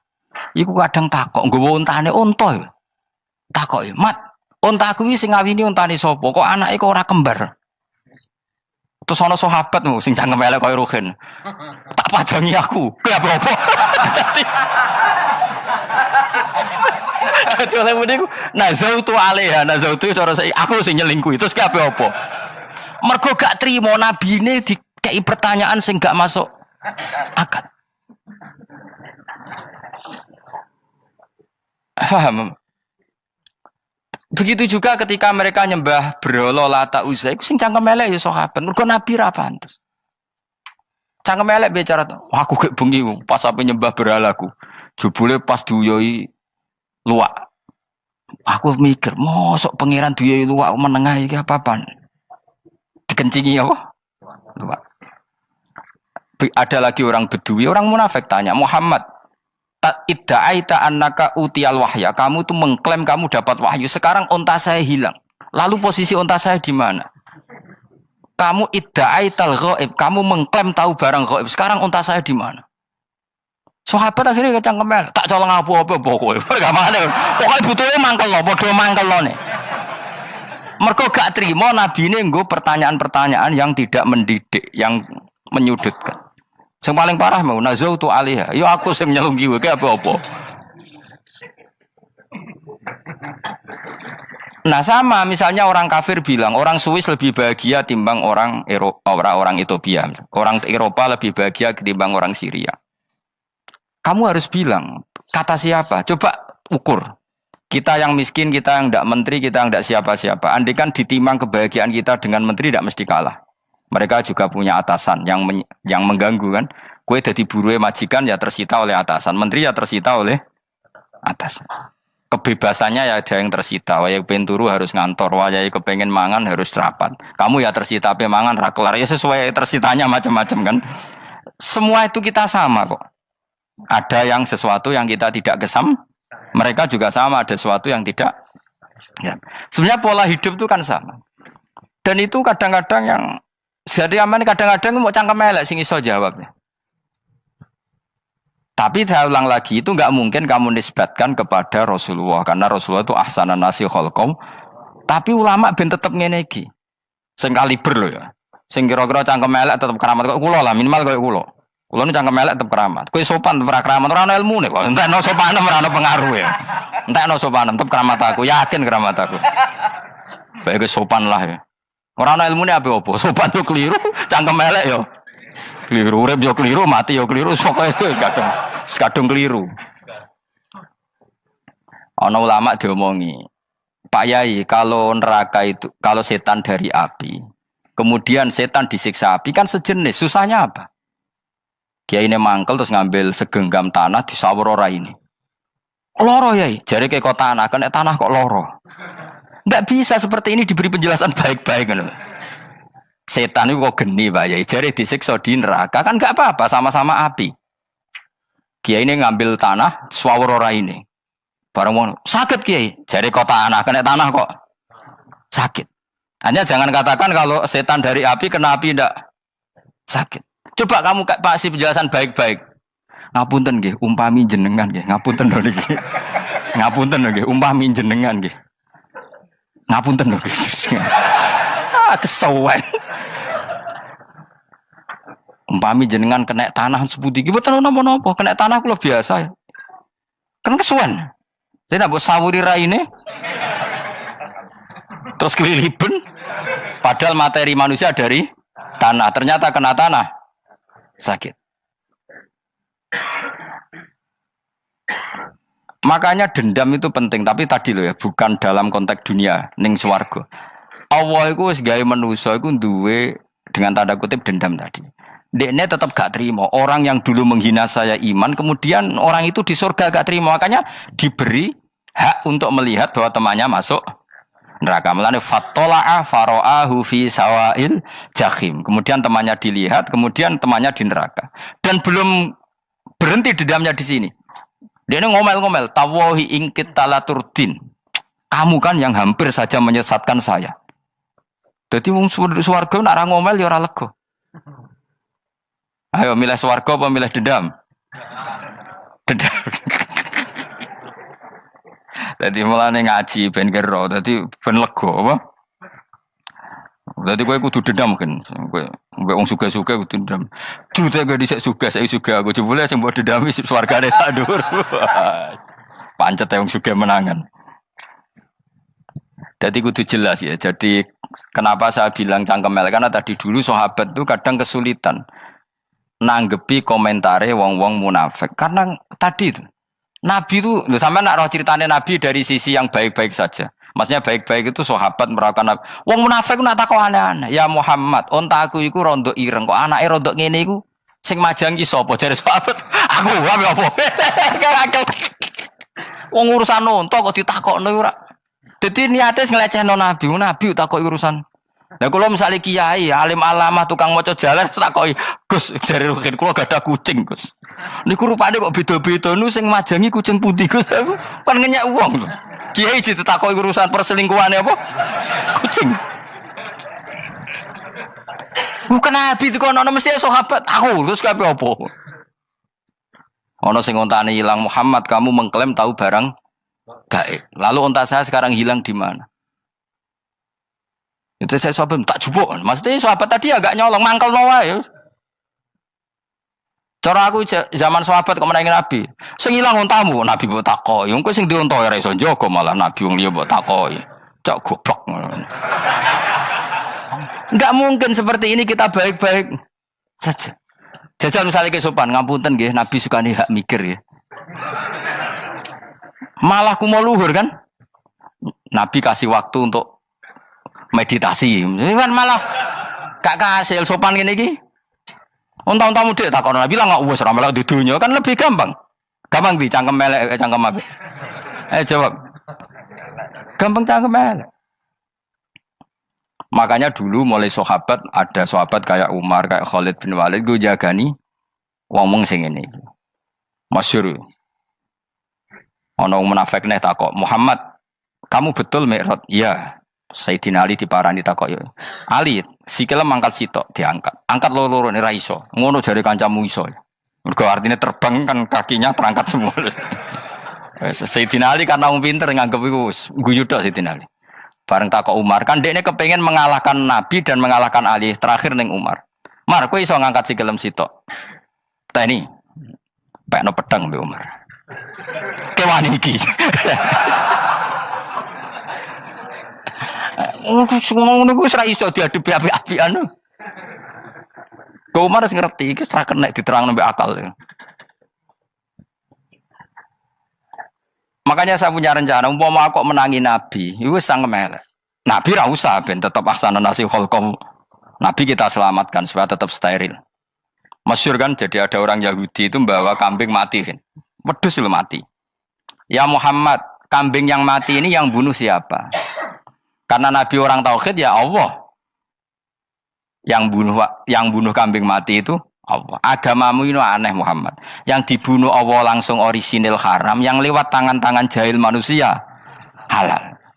Itu sing disebut wa kadzalika ja'alna likulli nabiyyin aduwan syayatinal insi wal jin yuhi ba'dhum la ba'din zukhrufal qauli ghurur. Coba cara aku menangi Nabi. Kan nak cara medis kan jelas ya, kan tentu sehat yang disembelih karena darahnya keluar. Tapi mereka ngomong wong orisinil dibunuh wong langsung kok malah haram, yang dibunuh manusia. Ini aneh mata agama. Cara aku menangi zaman Nabi, yo no pangan dhewe ngono kowe sing gampang dikira-kira, tapi ora aja Nabi lho sing ngendikan, kowe wae sing penggemar Nabi. Kancang kemelek pantes selain bakat yo ora bakal dadi nabi wis. Ya kowe nak muni halal yo pangan tekno.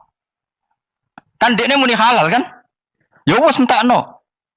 Ben do mangan apa, Badang.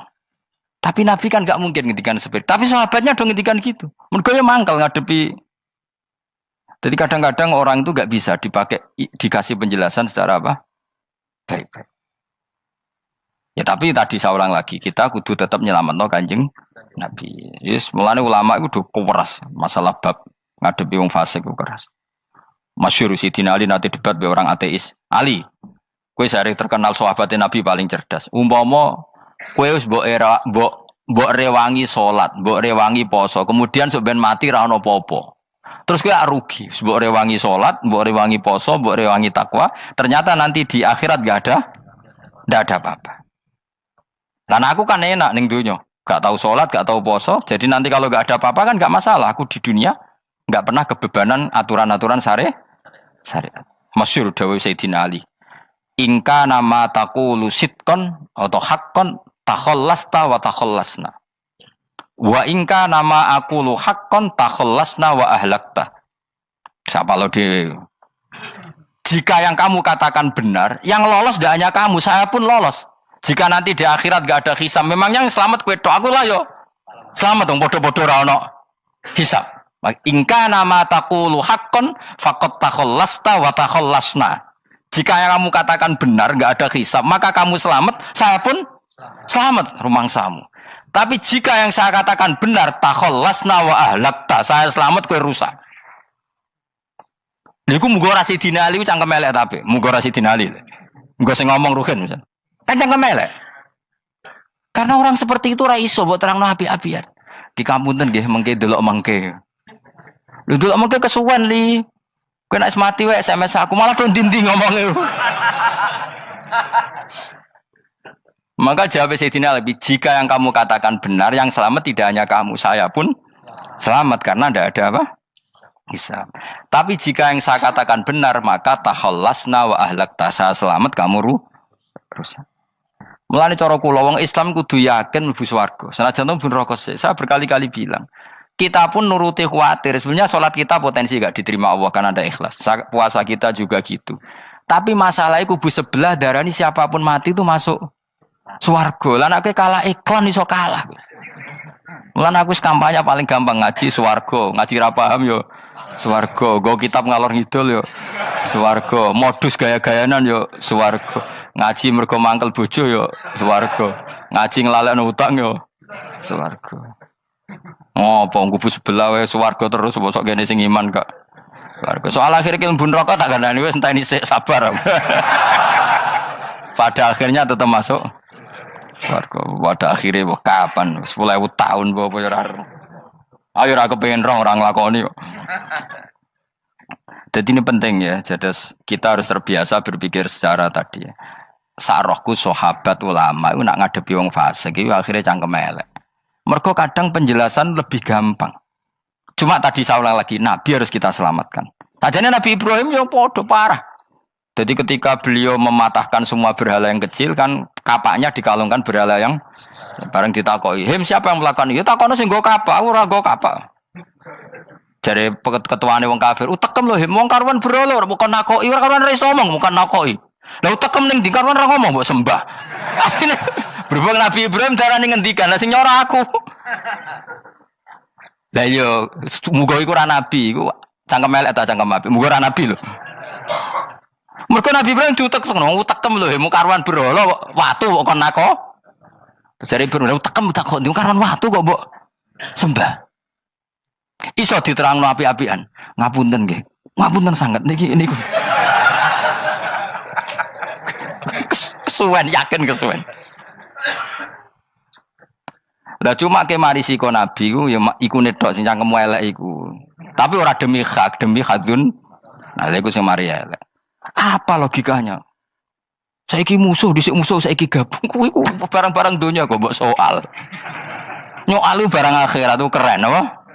Apa susahe ning donya nggo sujud, apa susahe ning donya nggo ibadah iku keren. Nyoal kok trimo.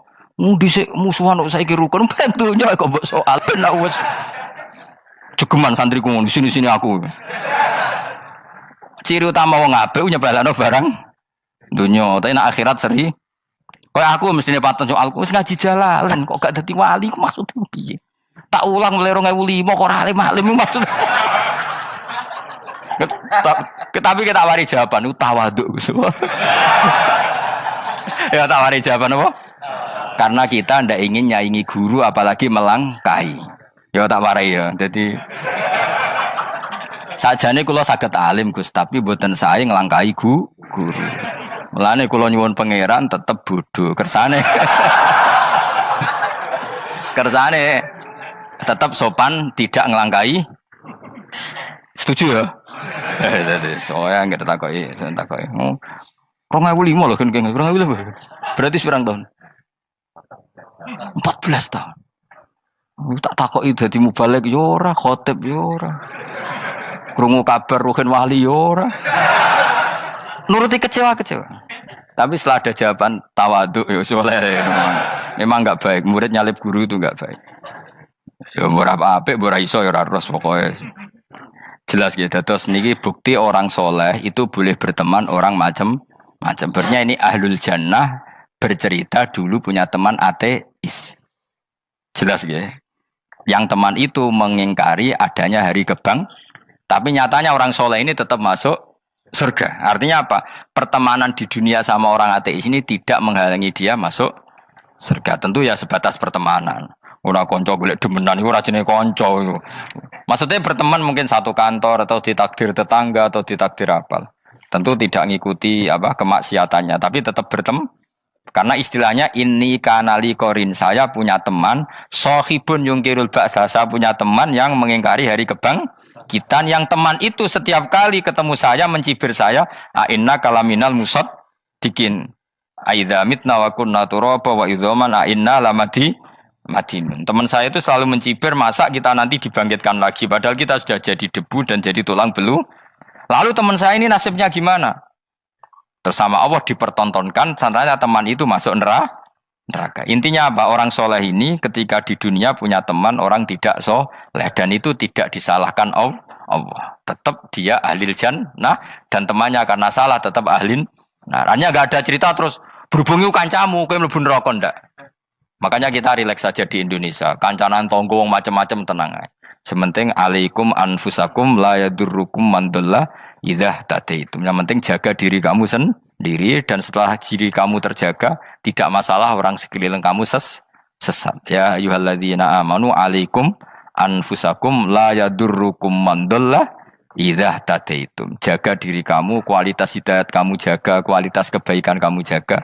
Setelah semuanya terjaga tidak masalah orang sekeliling kamu sesat. Ya kayak teman ini, dia punya teman ateis tapi dia tetap islami, dia konsisten dalam mempertahankan iman, ternyata dia tetap ahlil jannah, padahal punya teman ateis. Jelas ya, terus niki supaya clear bahwa karena kita di dunia mesti berteman orang macam-macam. Apalagi semenjak saya dari Korea itu melihat orang Islam ingin bikin masjid, padahal bosnya orang ateis, teman kerjanya orang ateis. Tapi mereka nyatanya imannya tidak goyah. Mereka ingin bikin masjid, urunan bikin masjid, padahal temannya apa? Ateis. Dan itu nggak masalah. Nanti kalau itu soleh terus sampai di surga, golek bosku saya gini di. Iku nara ketemu ya ora lega. Jadi manusia itu masuk sini swarga, nak gak ketemu rivale. Jadi sebenarnya, nak rival politik, nggak tahu saya itu, nggak ada ayatnya, nggak ada penjelasannya di Quran ini. Dan tidak perlu menjelaskan barang dunia terang non Quran kemuliaan. Wan kula terus nang sampai budi. Ka'annahu fa'amal terus budi. Innahum alfau aba'ahum dolin. Innahum satamne kufar iku alfau padha metuki sapa kufar wajadu. Tegese metuki sapa kufar aba'ahum ing bapak-bapak kufar dipetuki dolina khalik sesat kabeh. Nah, mereka itu menjadi kafir karena punya tradisi bapak-bapaknya ya kafir. Terus setelah bapak-bapaknya kafir, fahum mongko te wong akeh ala asarihi ing atase jejak-jejak bapak-bapake wong akeh yurauna iku anut kabeh. Mereka punya bapak-bapak kafir dan kekafiran itu diikuti oleh mereka. Ya sajuna tegese padha ngikuti sapa wong akeh latibaihim maring anut ning abaihim. Fa yasrauna mongko gegancangan to sapa wong akeh ilahi maring ittibail aba. Maksudnya gini, kalau tahu senior kita sesat ya jangan ikut. Mereka enggak, bapaknya sesat nyembah batu, nyembah makhluk. Mereka ikut menyembah batu, menyembah makhluk. Harusnya kalau salah kan enggak perlu apa diikuti. Jadi kesalahan itu ya kadang ikuti tradisi. Tapi ya tradisi yang seperti itu, kalau tradisi yang baik ya harus diikuti. Walakotelan teman-teman sesat kau belum sedurunge iki generasi sopo akfarul awalin. Sopo aki-aki wong dhisik. Minal umami sing pira-pira umat almadiyati kang wis kliwat. Walakot arsalan teman-teman ngutus ingsun fiim dalem kabeh mungkiri nek wong sing meringatno kabeh. Minar rusuli sing pira-pira rusul mukhawifina tur ngekeki peringatan kabeh. Fangzur mongko angen-angen sira kaifa kana hale kaya apa ana apa akibatul mudharin, apa akibate wong sing dikei peringatan ayil kafirin tegese wong kafir kabeh. Ai akibatuhum tegese uta akibate kabeh akhir dari perjalanan mereka wa aladabu siksa. Orang yang tidak iman pasti akhir perjalanan siksa. Senajan to ning donya mereka ngelola dunia lebih baik ketimbang kita, kehidupan dunianya lebih baik ketimbang kita. Intine kowe aja sampai kalah donya kalah akhirat. Awas kene. Kalah donya aja sampai sini-sini wong. Sing go jalalan jebule kalah donya. Gunane apa go konsep jalalan ngalor gitu. Tutulisi jalalan kalah di dunia menang akhirat. Jebule kalah pisan. Innalillahi wa inna ilaihi raji'un. Awas ke sebenarnya swarga sini-sini wong. Illa ibadah wahi kecuali pira-pira kaulan Allah al-mukhlasina kang ikhlas kabeh, al mukminina kang mukmin kabeh. Fa innahu mongko satuna ibadu wa al-mukhlisin atau al-mukhlasin iku najau. Iku selamat sapa kabeh minal adabi sanging siksa. Li ikhlasihim krana ikhlase wong akeh fil ibadati ing ibadah. Nak kira iki apa? Illa ibadah wahil mukhlasin sami nggih. Fathah. Kira iki to napa? Lame fathah. Illa ibadah wahil mukhlasin iki. Tapi ana sing kira mukhlisin mukhlasin kira iki to. Hah? Ora lha jeng nang Qur'ane Quran. Mukhlas. Auli anna wa ta'ala wa ta'ala akhlas nyelametno sapa mikhlasno sapa ing kabeh lah krana ikilah amal ala qiraati fathil lam ing atase wacanan maca lam. Dadi qiraah itu ada illa ibadah wahil mukhlisin, ada illa ibadah wahil mukhlasin. Jadi mang dua qiraah. Tapi ki anut sing umum ya, aja aneh-aneh. Walaqad nadana nuhun fala ni'mal mujibun. Walaqad nadana lan teman-teman ndonga nek kita sapa nuhun Nabi Nuh bikauli iklan dawe Nabi Nuh, Rabbi inni maghlubun fantasir. Rabbi do pengiran ingsun ini sak temen ingsun maghlubun den kalahno, fantasir mongko kula aturi nulungi panjenengan. Fala ni'mal mujibun, mongko iku banget nikmate sapa al mujibun, sapa zat sing nyembadani lagu maring Nuh nahnu te kita. Aida'ana ala qaumi. Maksudnya Nabi Nuh ketika tertekan oleh kaumnya, kemudian Nabi Nuh berdoa kepada saya. Dan saya kata Allah fala ni'mal mujibun, zat terbaik yang memberi terkabulnya doa itu fala ni'mal mujibun. Ya Nuh berdoa kepada saya kata Allah, dan saya kata Allah adalah zat terbaik yang bisa mengabulkan doa. Itu jenenge apa? Fala ni'mal mujibun. Eda ana tekse donga sapa Nuh nak ing kita ala qaumihi ing atase kaum Nabi Nuh fa ahlaknahum mongko ngrusak ingsun ing kaum Nabi Nuh bil gharaqi kelawan tenggelam.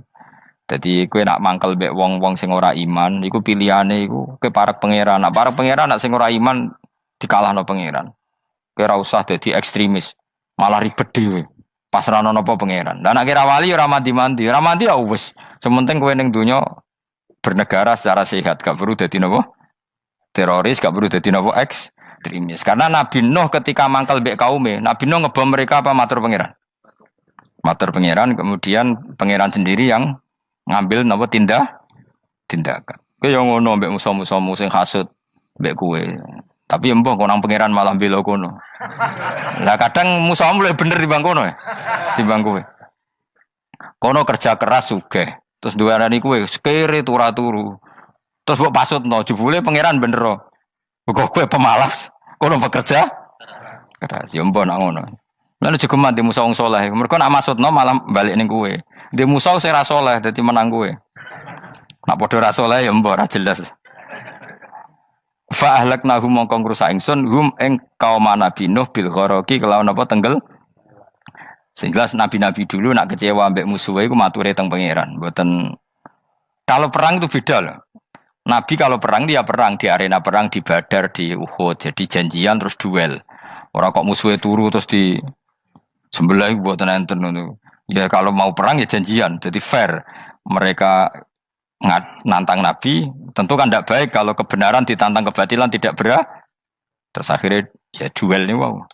Tidak. Yang jelas perang itu tidak sepihak. Makanya bahasa Arabnya takotul, saling perang. Jadi wazan kalau dalam nahwu itu dalam sorof itu qatala itu wazannya musyarakah. Musyarakah itu saling merang, saling nyerang. Jadi enggak boleh sepihak. Makanya janjian oke, mau iduna badrun. Perjanjian kita ketemu di apa? Badar terus ketemu. Ora kok limbe-limbenan ku mboten. Memang tarung. Jadi keren. Sing kalah ya keren, sing menang ya keren. Mergo corong Jawa wani adep. Mboten nyulik niku mboten. Sehingga disebut muqatalah atau napa kital. Masdarnya itu qatala yuqatilu muqatalatan. Malah latihan sorab lah jong. Karena syarat mufassir itu harus ahli napa?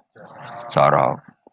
Wa najinahu lan nyelametno ingsun ing Nabi Nuh wa alahu lan keluargane Nabi minal karfil azim saking banjir sing gedhe. Ail gharqi tegese selamat sangka tenggelam. Wa ja'alna lan gawe ingsun zuriyata yang anak turun Nabi Nuh hum albakin. Fanasu mongko te manusa kulhum kabeh nasikum minasli sanging turun Nabi Nuh alaihis salam. Makanya jenengan yang syukur. Jadi turunan yang sekarang itu sudah steril. Saya ulang lagi. Kamu ini sudah turunan yang steril. Tidak ada bapak yang kafir. Yo kowe kabeh sing ngaji Jalalain. Kowe kabeh. Ini mbah-mbah kamu sudah apa? Steril. Karena manusia pertama Nabi Adam, terus Nabi Adam seterusnya itu masih ada yang kafir macam-macam. Era Nabi Nuh ini bapak kedua. sing kafir tenggelam kabeh, terus ada orang 80 semuanya mukmin. Makanya kita-kita yang sekarang itu istilahnya Allah dzurriyyataman hamalna ma'nuh. Kita ini turunan orang yang diangkat di perahunya Nabi Nuh. Makanya manusia pertama dari Nabi Adam, terus itu masih macam-macam. Era setelah Nabi Nuh sudah steril, gak ada lagi yang apa? Kafir. Umpama mbah-mbahmu ana sing kafir meneh, iku ya kafir sing ora asli. Sehingga engkau ya langkai wae. Mesti aja anggap langkai wae. Terus melok mbah sing nopo? Sing mukmin. Ya jelas ya, fannasu kulluhum min naslihi alaihis salam. Jadi setelah periode banjir itu semua manusia itu sudah turunan Nabi Nuh dan pas itu sudah steril semuanya apa? Mukmin. Ya orang 80 semuanya orang apa? Nah, setelah itu ada lagi yang kafir. Lah aku ora roh iku sing dadi mbahmu ta ora roh. Ya ora perlu roh kowe. Mulane ora hafal nasab penting kanggo biasa ben ora roh. Tadi fanasu mongko te manusa kulo mis kabeh nas iku minaslihi saking turunan Nabi Nuh alaihissalam. Bakana lan ana iku lahu kedene sapa salah satu auladin sapa telu pira-pira anak Sam. Pertama Sam wa Abul Arab wa Faris wa Rum wa Ham wa Abu Sudan. Sing Ham Abu Sudan, bapake wong napa? Sudan. Wa Yafas, ana sing maca Yafis. Yafas Abu Turki, bapake wong pundi? Wal Khazar wa Ya'jud wa Ma'jud wa Mahunalika. Mbah kowe minduane sing tirar mbah-mbahmu sing Abul Arab ira ngempek sek. Persi kita ya kurang ganteng. Rom kira ora wong Itali. Kowe turunan ndi? Ham iku paling Abu Sudan wong ireng-ireng. Paling iku. Wis ben ngono, ben wis. Wa tarakna alaihi fil akhirin. Wa tarakna lan nyisakno ingsun apa koina tegese nyisakno ingsun ali ngatasin Nuh tak sisakno sanaan khalid dadi pangaleman hasanan kang apik fil akhirin ing dalem periode-periode sing akhir minal anbiya sing pira-pira nabi wal umami lan pira-pira umat ila yaumil kiamat itu maka maring dina kiamat. Nuh jejak-jejak kebaikannya akan saya maklumatkan kebaikannya sampai ila yaumil kiamat. Mulane ora ono barokah kados ngaji, jenengan kudu syukur ngaji. Misalnya Nabi Nuh dititahno Allah akan dipuji ila yaumil kiamat. Yang muji siapa kalau enggak kita-kita ini? Barokahnya ngaji, kita tahu kehebatan Nabi Nuh, kita tahu sejarahnya Nabi. Berarti yang muji Nabi Nuh siapa? Ya kita-kita ini yang ngaji. Andai kan tidak ada yang ngaji, orang tahu enggak tentang Nuh? Enggak tahu kan? Makanya banyak wali yang enggak suka doa. Bukan karena anti doa enggak. Katanya saya yang didoakan para yang sudah meninggal. Karena yang sudah meninggal itu sangat mencintai kita. Lan kula itu termasuk ulama sing jarang ndonga. Nggih ndonga tapi juarang banget. Ora koyo kowe men ndonga ora tau mandi. Kula nu jarang ndonga karena dawuh Kanjeng Nabi, siapapun yang menghidup-hidupkan sunahku otomatis layak mendapat doaku. Dawuh Nabi masyhur, ala khulafai rahmatullah. Siapapun yang mengganti saya berhak dapat rahmatnya Allah. Manhum ya Rasulullah. Siapa itu? Alladzina yuhyuna ma amatahun nas min sunnati. Orang yang menghidup-hidupkan sunnahku yang sudah mati. Coba Nabi Nuh sekarang dapat titah dipuji di dunia ila yaumil. Yang muji siapa coba? Kita-kita kan. Karena kita menerangkan sejarah Nabi Nuh bahwa beliau adai ila Allah, beliau konsisten berjuang ila tauhid. Coba kalau tidak ada orang ngaji. Siapa yang tahu Nabi Nuh? Man huwa, siapa dia? Kan tidak ada yang peduli. Itu kayak kasus Musaddaq dulu. Katanya Musaddaq kan punya pengaruh 40.000 orang yang ngakui Musaddaq itu Nabi. Ternyata itu keliru, itu hoax. Saya termasuk orang yang menanyai kenapa mereka menabikan Musaddaq. Tak tanya, kenapa kamu percaya Musaddaq Nabi? Memangnya kenapa kalau dia Nabi? Nah, kamu tahu Nabi apa? Nabi itu apa? Tidak tahu. Gitu sih. Makanya saya itu menyayangkan di berita. Sebenarnya yang mereka mengatakan Musaddaq Nabi itu tidak tahu Nabi apa itu tidak tahu. Cuma mereka percaya demokrasi. Kalau dia ngaku Nabi susahnya apa sih? Pikirannya itu. Susahnya apa kalau dia Nabi? Lah kamu tahu Nabi apa? Enggak tahu jadi. Repot kan? Itu kan seperti orang pakai nama Ghazali tapi enggak tahu sakralnya Imam Ghazali. Akhirnya ngefly. Jenenge Abdul Qadir Jilani beling ora karuan. Mergo ya ora roh. Ya kok jenenge Mustofa ini. Orang pilihan tapi ya kelakuane ngene iki ngono. Aduk Ruhin di wong sing tukang istirahat. Dadi maknane Mas Ruhin wong sing seneng. Mulane turu. Dadi sarohae maknane istirahat. Nganggo sintasin. Sinta itu tukang istirahat bener udah pemain iki. Ya ora apa-apa, donya sepele kan tinggal istirahat. Jadi makanya kan nggak ada ulama yang nggak dicintai para wali yang sudah meninggal karena tadi siapapun yang menghidupkan sunnahku setelah sunnah itu mati maka dapat doaku. Sehingga ulama ya doanya ya biasa aja, ndak usah berlebihan, ya sedungos. Karena kita yakin dongane Nabi luwih mandi timbang doa kita. Kalau kita menghidupkan sunnahnya Nabi, ngaji maksudnya. Cuma namun di sunnah Rasul gak tahu ngaji. Sunnah Rasul yo ngaji iku sing karuan. Wis jelas Nabi itu status pokoknya apa? Pengajar apa? Masyhur itu. Buistu mualliman. Sebagian riwayat pakai innama buistu muallim. Saya diutus hanya sebagai pengajar. Termasuk melakukan sesuatu yang tidak ideal itu Nabi lakukan demi status mengajar. Misalnya begini, sama tak bedai, kok tak latih pinter. Tawaf jalan kaki sama naik skuter atau naik kendaraan itu afdal mana? Enggak, jawab saja. Afdal jalan kaki. Tapi Nabi ketika tawaf itu naik unta. Naik apa? Sehingga ulama ijma tetap saja tawaf naik unta sama jalan kaki afdal jalan kaki. Padahal Nabi kalau tawaf itu karena Nabi naik unta itu statusnya adalah mengajar, menunjukkan kalau itu sah.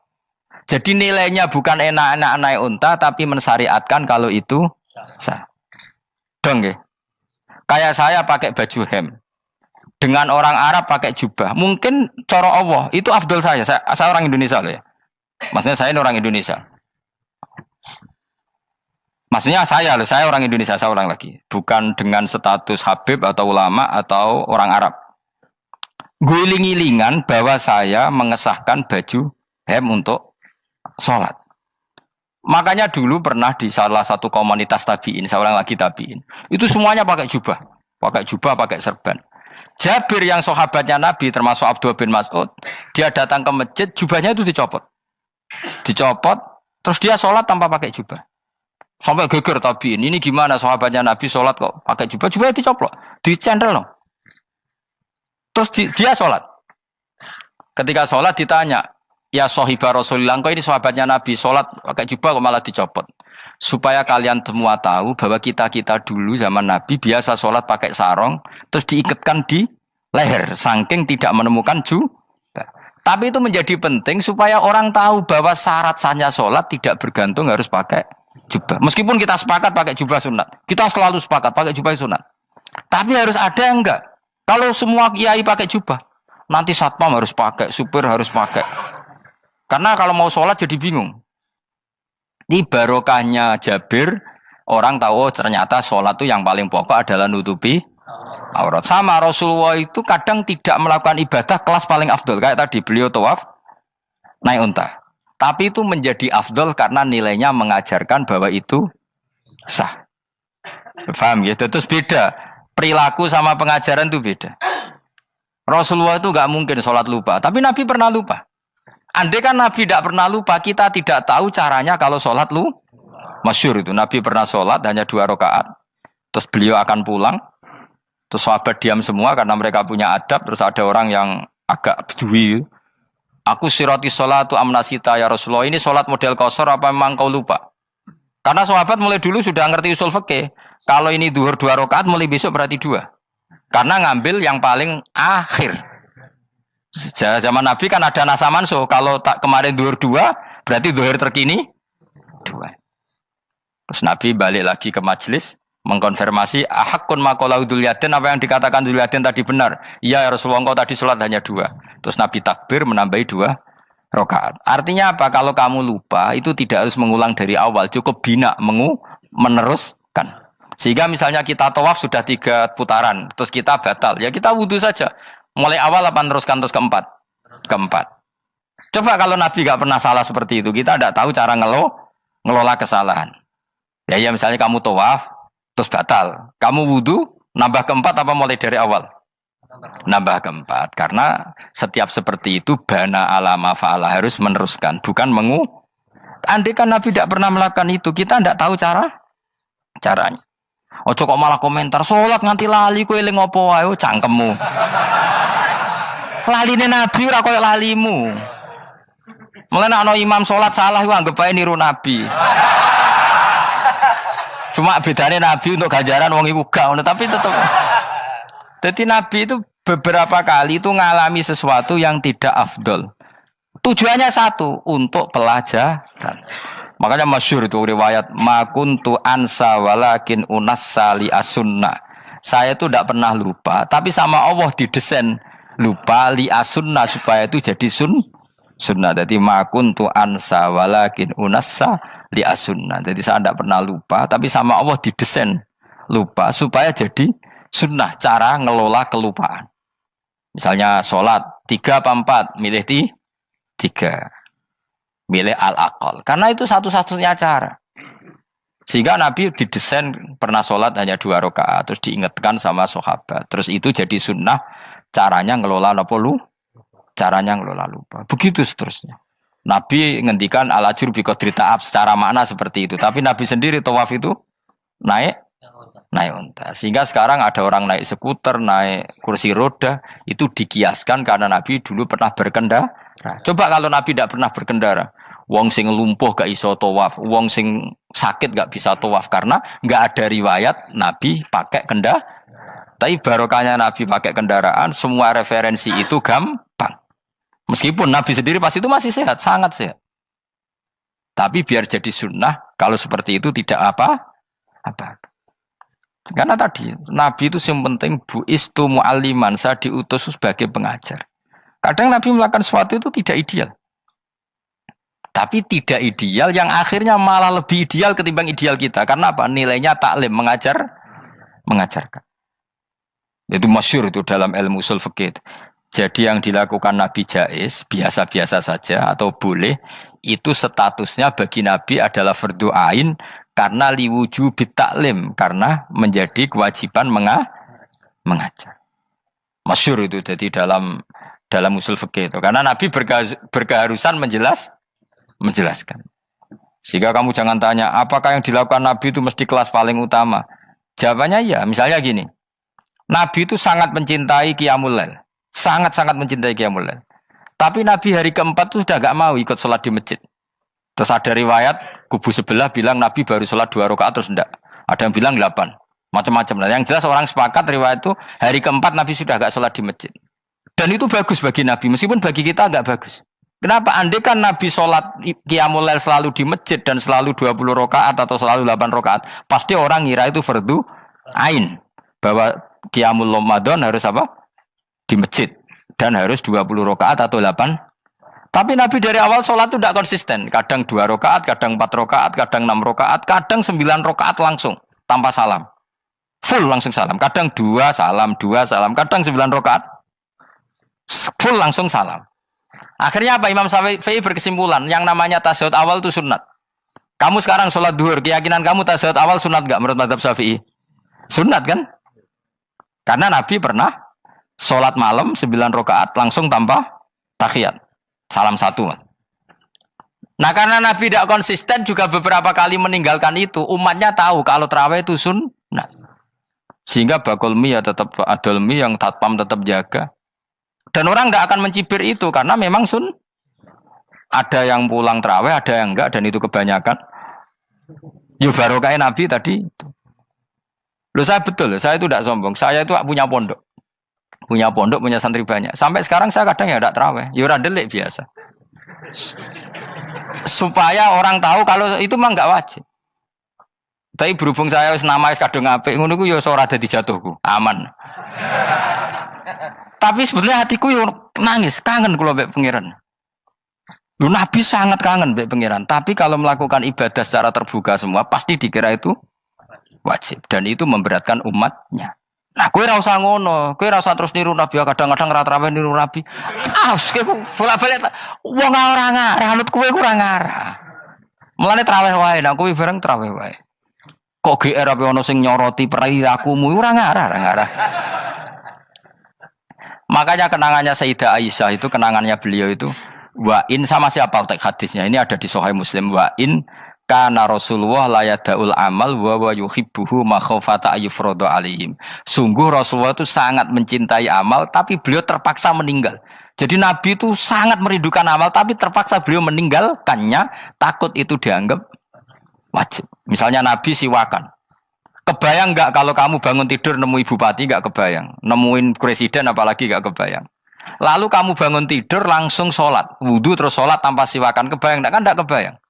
Jika kata Nabi, umpama saya itu tidak memikirkan umat saya, sikatan itu tak wajibkan setiap orang mau sholat. Wong kita mau ketemu presiden, menteri saja, bangun tidur mesti sikatan dulu baru ketemu. Masa ketemu Allah tidak sikatan? Artinya Nabi itu nggak kebayang, nggak pakai siwak tuh nggak kebayang, karena mau sowan pangeran. Padahal lisannya Nabi sudah thayyib, sudah wangi. Tapi Nabi terpaksa kadang-kadang meninggalkan siwakan itu karena takut nanti dikira wajib. Kayak apa Nabi? Artinya Nabi pas siwakan ya baik karena menunjukkan itu sunnah, pas tidak juga baik karena ini menjadi pelajaran kalau itu tidak wajib. Lah anak kowe pas ra siwakan mergo dablek ngono lho. Mulane kowe ojo kan jajal ya kangkang sing biasa rokokan, bariku ana komat langsung salat tas siwakan. Sing biasa ngaji sore iku lho ora usah contoh adu-adu. Gak kelakuanem lho. Iku perkara niru Nabi ta perkara rasa-rasane jawab. Jadi Nabi itu beda. Perilaku apa saja itu jadi teladan, akhirnya jadi referensi. Begitu juga Nabi yang mensunatkan sunat safar, sunat kudum. Tapi Nabi beberapa kali ada sholat. Ada sahabat yang selalu sholat safar. Kalau pergi sholat, kalau datang sholat. Sampai Nabi ya disalahno. Agama ora ngene iku, Cung. Aja nemen-nemen. Wala yusyadza hadatina ahadun ila ghalabu. Sing tenanan nyekeli agama, iku kok mesti kalah. Nak kalah terus bosen. Utawa tukang nyalahno wong liya. Coba kamu kalau gak pernah tahajud, roh wong turu terus Bu Arani Zaid turu, Ruhin turu. Jajal kita tahajud rong minggu. Oh kebo turu. Lha tahajud rong minggu ngebok-ngebokno wong ngono iki. Mulane solehmu bahaya. Mulane aku seneng soleh pas-pasan ini seneng. Sekali over city mesti cangkemmu elek. Aku sih yakin lho. Wis rai-rai ini ketara, aku sapal. Jajal kowe sing ngaji aku kon tahajud seminggu roh wong turu. Ngorok pisan. Oh ning donya pisan turu kebo. Padahal lagi rong. Kayak apa kalau kita tahajud setahun? Mulane orang ngekeki rezeki kita tahajud wis diangen-angen iku kira-kira oh bahaya aja iki nak tahajud. Tapi aku tetap sunat tahajud, tapi kelakuannya belum dijogo maksudnya ya tahajud tampung kritik orang. Nak kowe kuat ngono ya monggo.